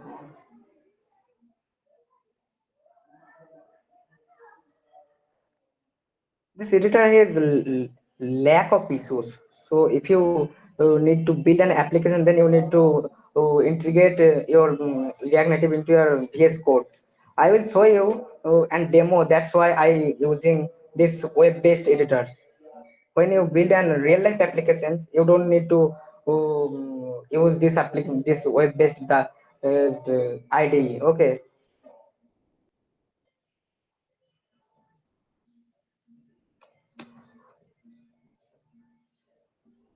For clicking event, I need to create another function. When the click is happen, I need to call this functions. So I need to create a function const handle click.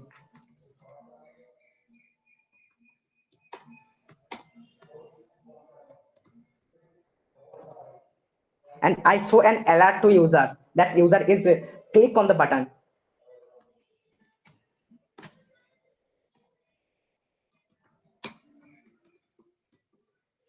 Okay, I alert user, you clicked. Okay, I need to copy this is functions, and I passed in the touchable opacity with on press.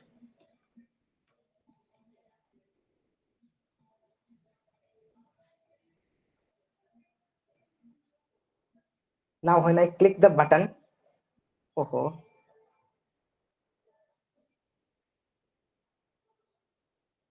and alerts is appear, right? When you click the buttons, and alerts and appear, say you clicked. So this is the working of React Native. You need to create functions, and you need to return an JSX component. And inside your JSX component, you need, if you want to styles this component, you will provide styles. As in the text, you wrap the text into the uh, text tags, and if you perform some click event, then you need and touchable opacity, which is imported from React Native. Then then you need to perform some on press event. You can create an functions, and you need to pass these functions into this handle click handle press event. So I think you are also doing with me. So if you are completed with me, then just type hashtag completed in the chat box.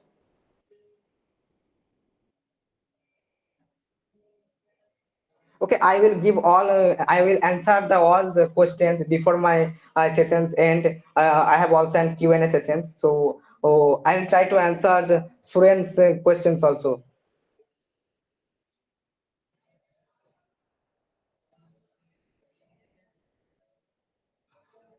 So let check in iOS.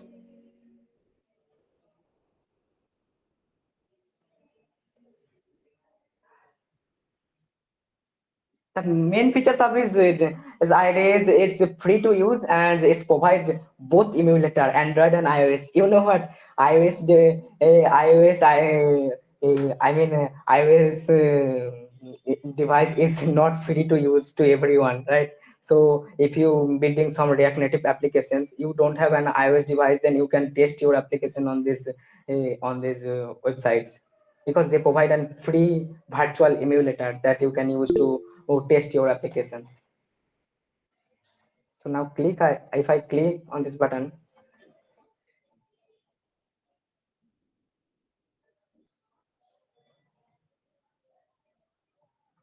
I think I need to provide safe area. That's why it's not clicked.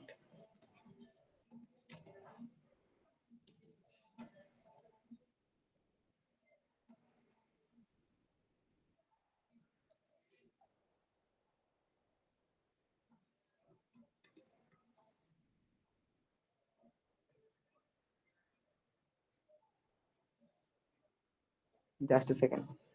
I'm copying the things.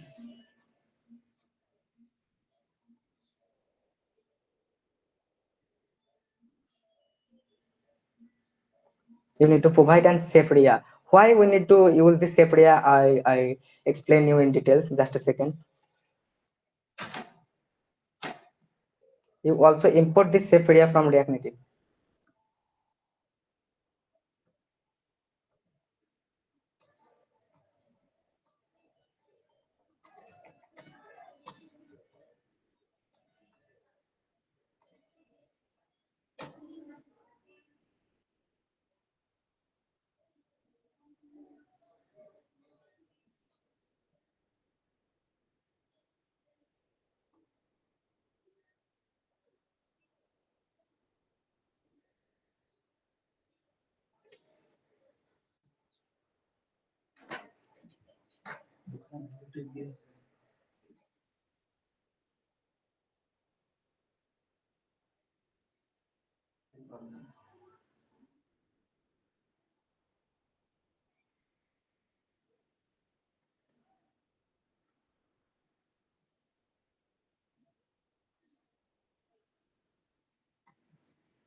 Okay. So if I click on the button, this alert is appearing. Due to some network issues, I think I'm facing this editor issues also. And now I want to test on iOS.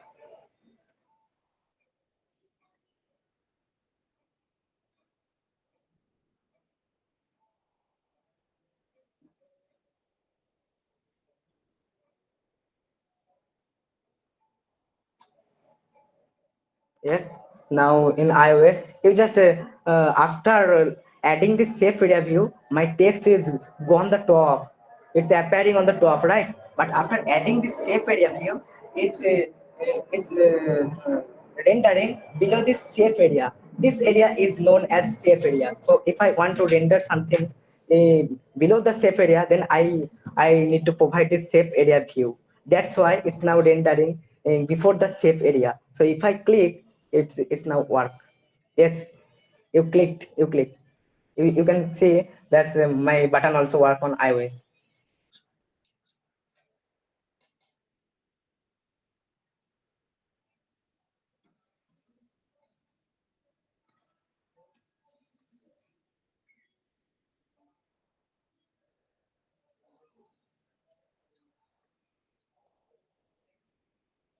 Facing some network issues, that's why there's a say getting lot of time when I'm saving some files.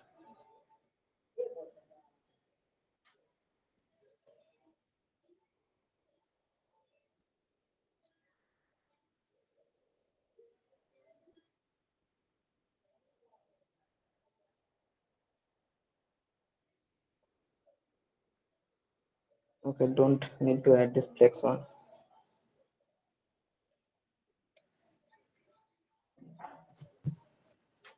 I think you are also competitive with me, right? So are you able to alert an users? Are you able to add and click event? If you are already implemented the click event, then write hashtag implemented in the chat box. Okay, need to be help to build APK files. Yeah, sure. I will provide the whole context how you can build your APK files also. I just show you a demo how can you write the code in React Native using the online editor, and when you deep dive into this field, React Native field, you can easily build an .apk file and .ipa file. That's not matter, but the coding is matter, right? So if you know the coding parts, then you can easily build an APK file or an IPA file.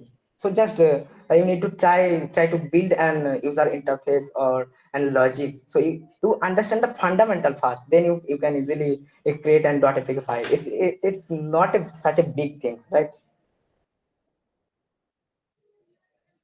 So I think we are all created our first applications, hello world applications, and that is really good for everyone, and congratulations to everyone that you already created your first applications, first Android applications in your life, that is using React Native.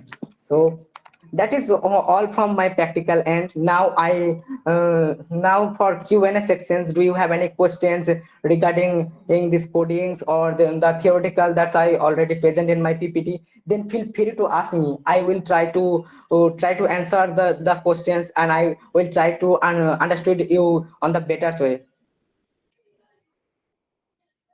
So I need to stop my sharing the screens.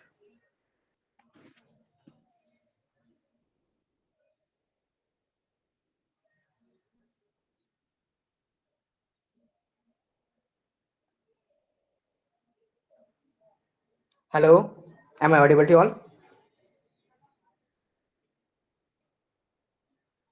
Yes, sir.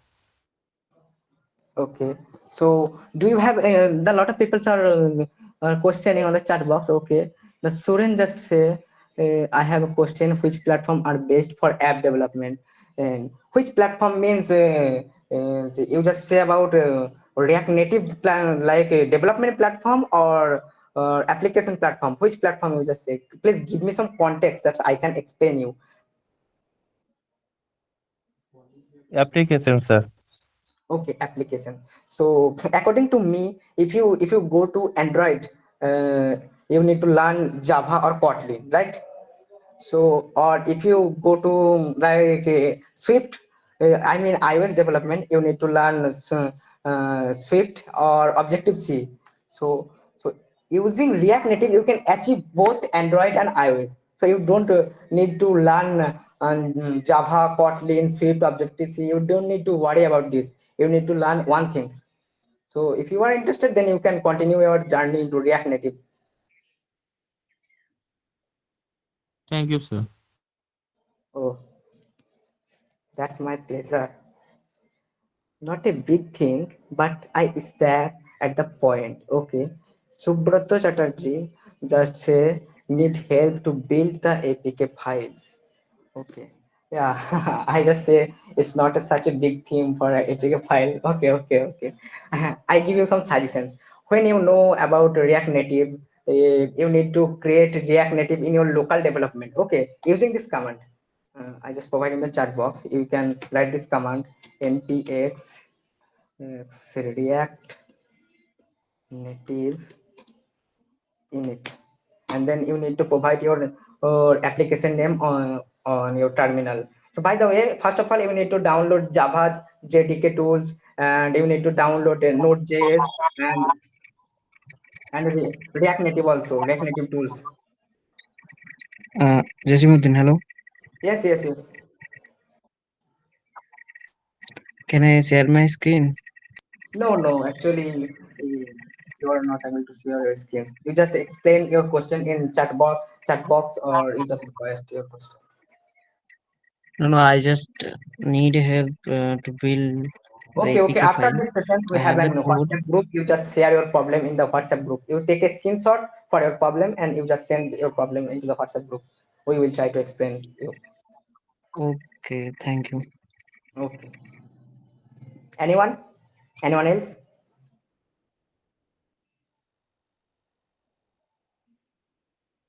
Okay, I think I am ending my session from my end, and thanks to Noor Alam sirs, and thanks to Habib Charitable Trust. That's a great trust which is always work for humanity. And thanks to all for your attentions and consistency. Consistency is important, right, for learning. Yes, thank you for my. Thank you, Jasimuddin, for a wonderful session. So I just want to share.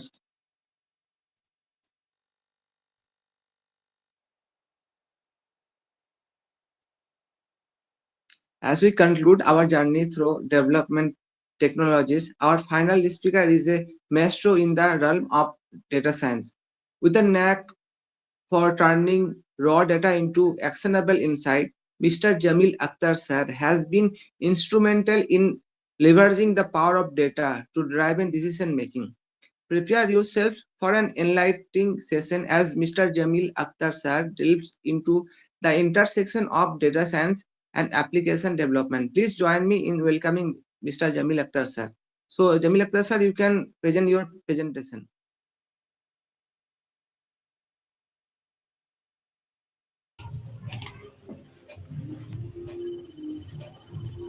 Yeah.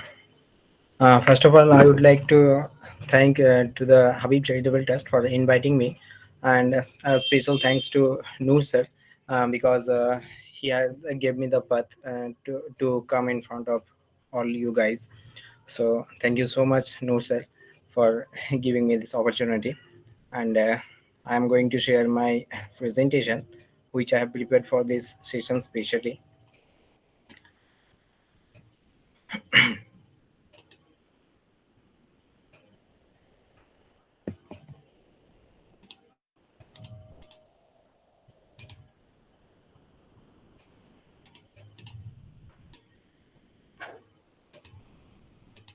As my screen is visible. Yes, you are visible. Your screen is visible, sir. Okay. So, as you all know, my name is Sheikh Jamil Akhtar, and today I am going to give you some glimpse of data science industry, and also I would like to tell about my journey because it's an interesting fact for all of you because my background was in English honors, and I have turned this like industry, and here is the introduction. So my background was in English honors. I studied my academic journey with a bachelor degree of arts in English honors, and I have transitioned uh, in this field called data analysis. So first, I have discovered the unexpected interest in data-driven insights during my undergraduate studies. When I was studying in college, I was realized that there is some technology which are be the grateful for the future. So data science is one of them. Then I have realized more power of data analysis by learning the skills and develop the skills by finding the right platforms and also know about the future opportunities. And then I have started to explore more about this field. And the much I am explored that field, the much interested I have built in my own. And today I stand before you as a both as an English honors graduate and a data analyst.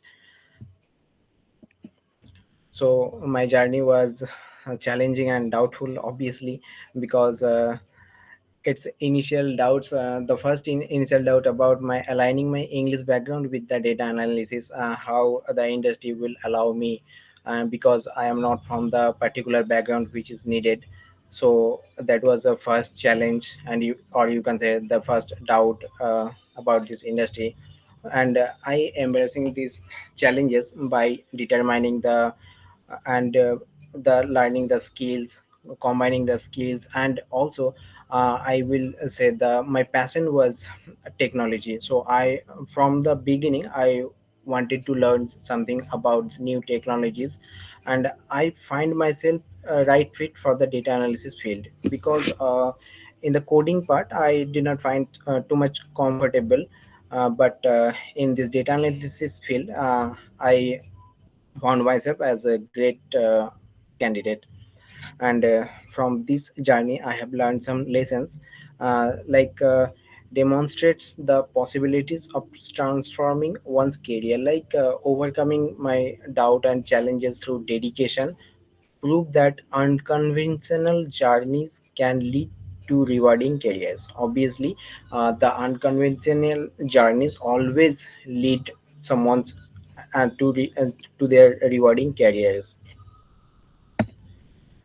So here is a quote: "Nothing is impossible. The word itself says I am possible." So we should keep in mind. And the discovering the data science field. So my journey towards data science began with discovery. I started discovered this field through Google, through some videos, and by connecting the people who are already on that field. And initially I had limited exposure to this field, but I was drawn in by the promise of uncovering valuable insights from data and key experience and courses. Obviously I have learned some experience from this journey, and also I have completed some courses like I have completed a training course from function up backed by Y Combinator, and Google Data Analytics provided by provided me a fundamentals knowledge about this field, and I learned some skills which is needed from for this industry. And experiences working on data driven projects illuminated the real world impact of data science, and I have gained more knowledge while I was working in the industry as a data analyst in in a research project. So that was my first project, that was about institution research project, and I have gained more knowledge about the industry and how a real world project works.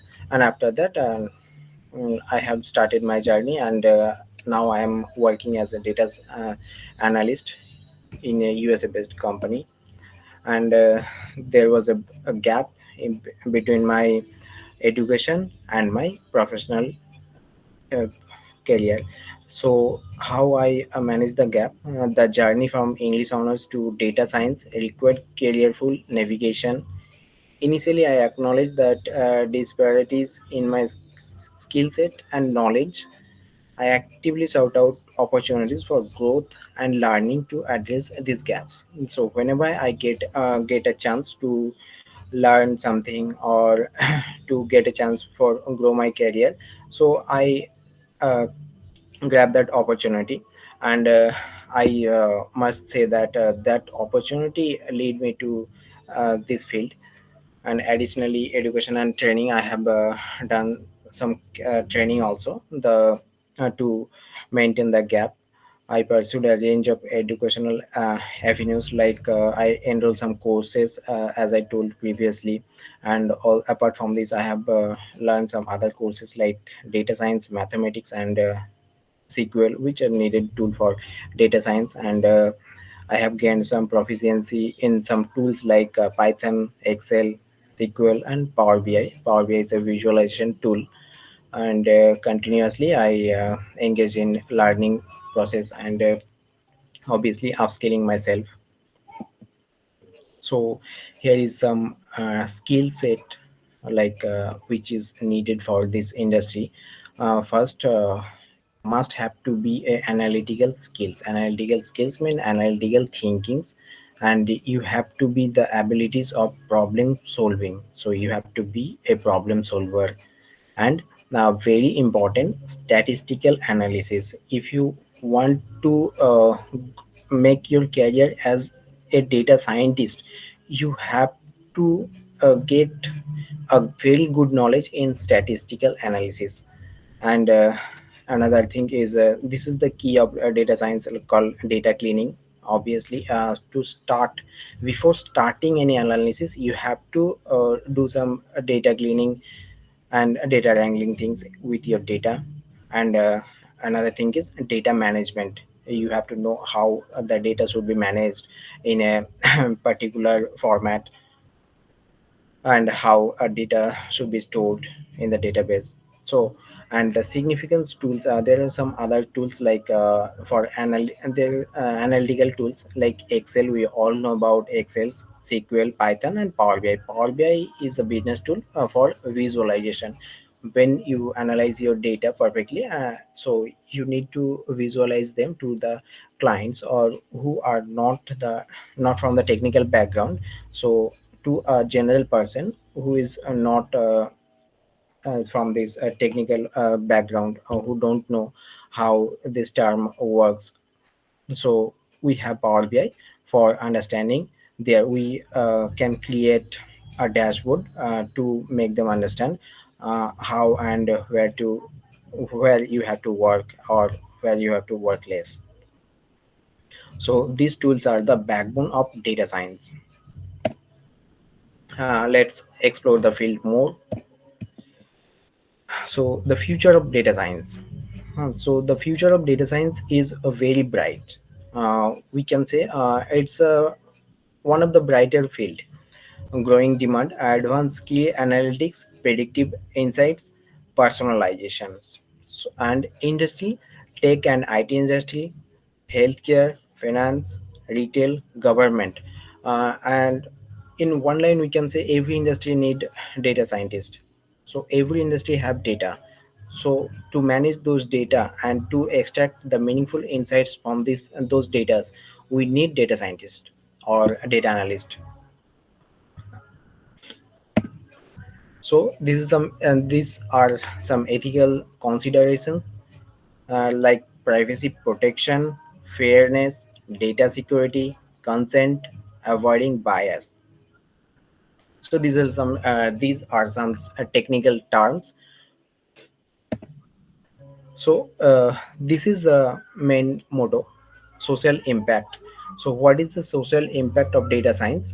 Uh, there are some fields I have included. There are a lot more fields apart from these five fields. So first is healthcare advancement. We can we have seen a major pandemic called COVID-19. Data science worked very well to know know about the next wave or the second wave, third wave. So these all things are done by the data scientist.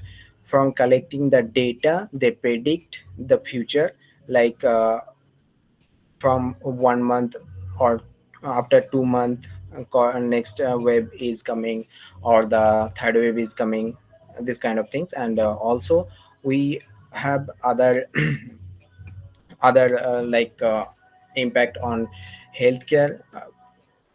Environmental conversation is one of the most social impact that data science have. Data science from collecting data like environmental data, uh, that maybe can weather data or some other field. A data scientist can predict the future, like whenever tornado come, and like rainfall and snowfall. This kind of thing is predictable by their previous data, and the predictor is a data scientist. So by this way, environmental conversation can be done through the data science. And the third part is education enhancement. So education enhancement, data science played a major role to enhance the education system through the whole data science mm, path. Like we can collect each student's data, and we can provide them personalized education or a general education which is suitable for all kind of students. And designs can be used in to make smart cities as well as social impact. Challenges in data science. So here are some challenges also, like data quality, and many times we don't have the right quality of data to predict or to uh, analyze. So data quality is a very challenging thing. So if the data is wrong, the prediction will be wrong. And then data privacy, there are lots of company who needs their who needs to keep their data private, and for that reason we need a very secure platform to store that data. Then talent shortage. There are a lot more lots of data scientists, but we need more and more. So the shortage of talent is here. Like everyone is not that much talented to predict any data or uh, to predict future from the previous data. And then interdisciplinary nature, rapid technologies advancement. So rapid technologies advancement, like we have seen from last 4 to 5 years, AI have taken a great role. Like uh, recently we saw that AI can do many things, like can draw up a project by can draw a picture by some simply prompt that is written in English. No coding language is written, nothing is required. Just some simple English is required to to perform the action that you want to do with the AI model. So this is the rapid technology advancement. The technology is going more and more advanced day by day. So you have to be updated with the trending technologies. So opportunity for innovations and growth. Obviously, there are some opportunity also: advanced algorithms, AI and machine learning, AI and machine learning, ethical AI, big data, data engineering. So I would like to say something about AI and machine learning, because AI and machine learning is a model which is more intelligent than human. Like we have to provide some data to that model, and the model will work according to a human need, or like a human prompt. If we provide a machine learning model some data about some pictures, like some pictures, and we create that model to draw a picture. So we have to just write some prompt in English, and after that the model will draw a picture of your that you desire in your prompt.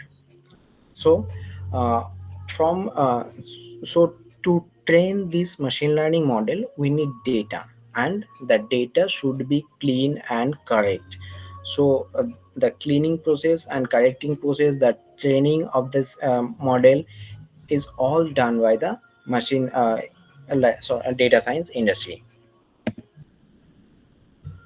So my view for you, my journey as inspiration, from the people who you are, if anyone has any other background and want to change their career in other background, obviously you all can do that. My journey from English honors background to a successful career in data science stands as a testament to the possibility of unconventional transitions. It demonstrates that passion and curiosity can be powerful driving forces. Learning and adapting are key to personal and professional growth. Overcoming the initial doubt and challenges is entirely achievable. So you have seen my journey, and so the mentioned point I have already discussed. Passion and curiosity, whichever field you want to go, you need to be passionate and curious about the field. Only thus you can get a success on that field, and you have to learn about the field and the needed skills, and you have to change your personality according to the industry. Overcoming the initial doubts, obviously when you want to change your career, you will have some initial doubt or challenges, and the only overcoming method is you have to learn the field more and more. When you see you are learning something about that field, the doubts been already removed from your mind and from your brain. Encouragement to explore, obviously you have to encouragement to be explore something new. Embrace your interest no matter how unrelated they may seem to your career goal. Like you are read your background is arts and you want to be a data scientist, so embrace your interest no matter what is your background and what was your background, where you come from, and what is your family condition. So that's nothing matter. The only thing is matter your interest, your passion, and your curiosity.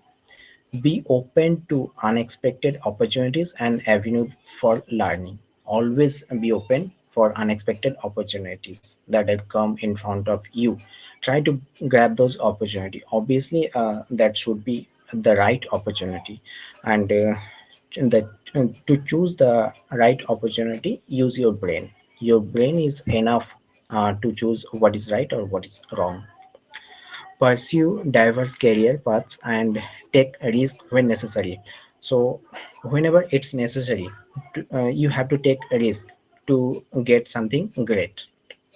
If you don't want to take a risk, you will be a moderate life, and you will be there where you were. So if you want to grab something great, you have to take a risk. Obviously, always a risk is not good when necessary. Remember that the journey towards your aspirations may be unconventional, but it is uniquely yours. This is a very I always remember that line. The journey towards your aspiration may be unconventional, but it is uniquely yours. The world is full of opportunities waiting to be seized by those who dare to explore, learn, and adapt. I encourage you to embark on your path with enthusiasm and an open mind. So, here is a data science project uh, I just want to show you. Uh, this is a project. Of, first of all, I would like to say, don't go with the data, but this is only for demo purpose. I don't know this is correct, but I will show you the demo. So, common social media marketing. So we can see Instagram marketing is 38%. This is called pie chart. It's created in, you can create this in in for website chat.js, Google Chat, and business. For the business tool which I use is Power BI. You can create it with Power BI, with Tableau, or you can create in Microsoft Excel. So this is the pie chart. I hope you guys are understand very clearly from this pie chart the common social media marketing, and 38% Instagram, 33% Facebook, and 18% LinkedIn. Twitter is 11%. So this is called pie chart. We can visualize the things like that in pie chart. So this is a map chart, world social media usage. So we can understand the social media usage from, like, how many social media users in the world. WhatsApp users in this area are 14%. Twitter user is 5% in the world. The area can be seen in the map. 60% is Facebook user, and again the area can be is visible in the map. You can like easily take a glimpse of that. So this is content marketing statics, like blogging, content writer. This is a kind of chat. So this is all for the uh, users who are not from for technical, like call in technical term we can say stakeholders. This is for the stakeholders or companies owners. We can show the data like that, so that they easily understand what is going in their company. So this data comparison, like data, small data, sales record. We can find the examples from like a book for sales record. The data should be 1,000 plus, and tools we can analyze those data in personal and method. Simple. Large data, we can take the data from databases. Data should be data would be 1 million plus. We use server, and method is advanced. And big data is interaction, 5 million plus. And we can take the data from data centers. And file system is the method. We have to use the very advanced method that's called file system to analyze the big data. Thank you for everyone for having me and your patience. Thank you so much. Once again, I would like to thank Habib Charitable Trust for giving me this opportunity. Thank you very much.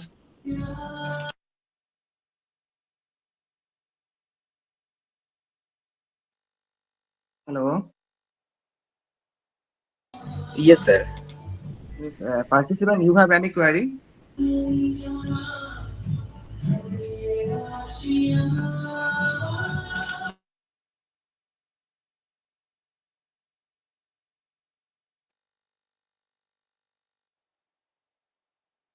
So I just want to check the chat box.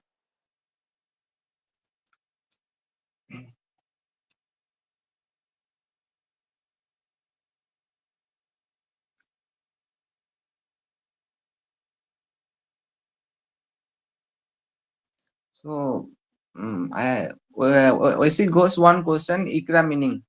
So in our Habib Charitable Trust, wait.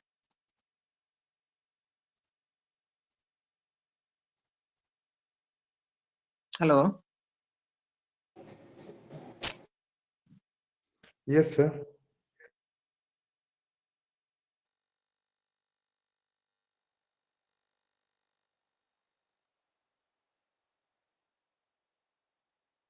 So what ICRA means? ICRA is our project, one of the project name from Habib Charitable Trust, where we adopt the student or we adopt the needy student, needy people to, or also we motivate the student to continue their study. Okay, so this is all about ICRA.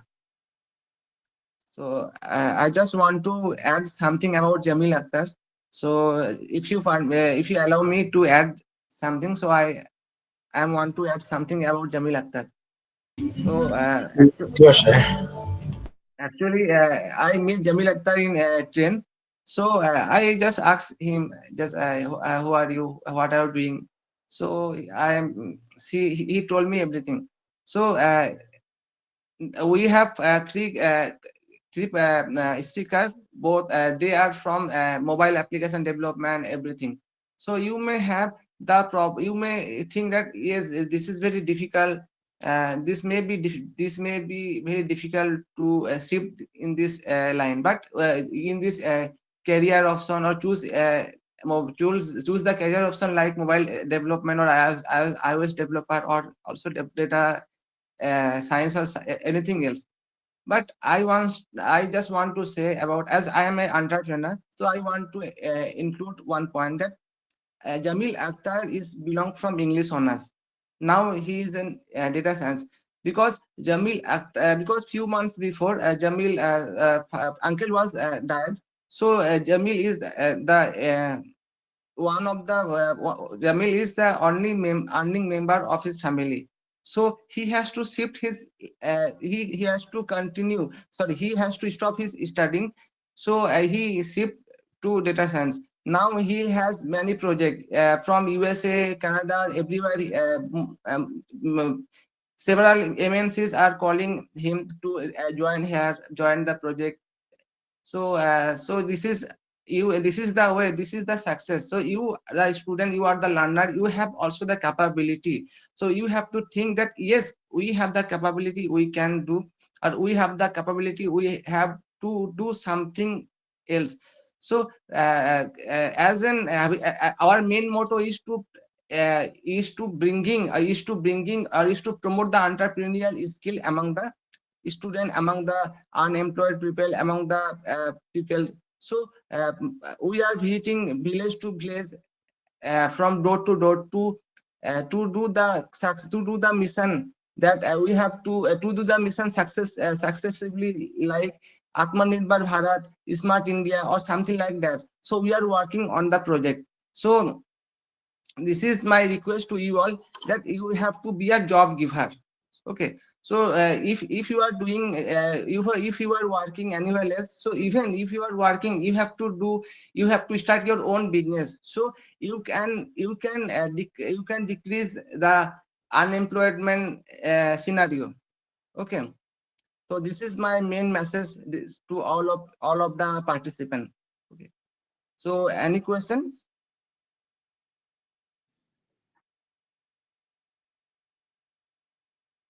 In our session. Yes, sir. All are good, right? Okay, so we are concluding the session by playing our national anthem again. Okay.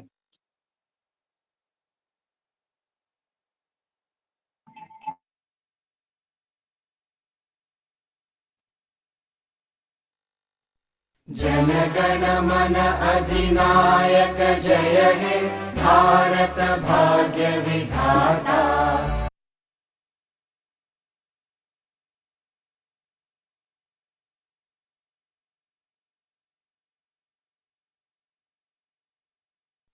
जनगण मन अधिनायक जय हे भारत भाग्य विधाता। पंजाब सिंध गुजरात मराठा द्राविड़ उत्कल बंगा। विंध्य हिमाचल यमुना गंगा उच्चल जलधि तरंगा। तव शुभ नामे जागे तव शुभ आशीष मागे।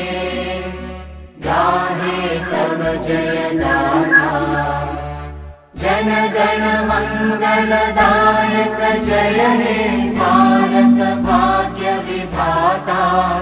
जय हे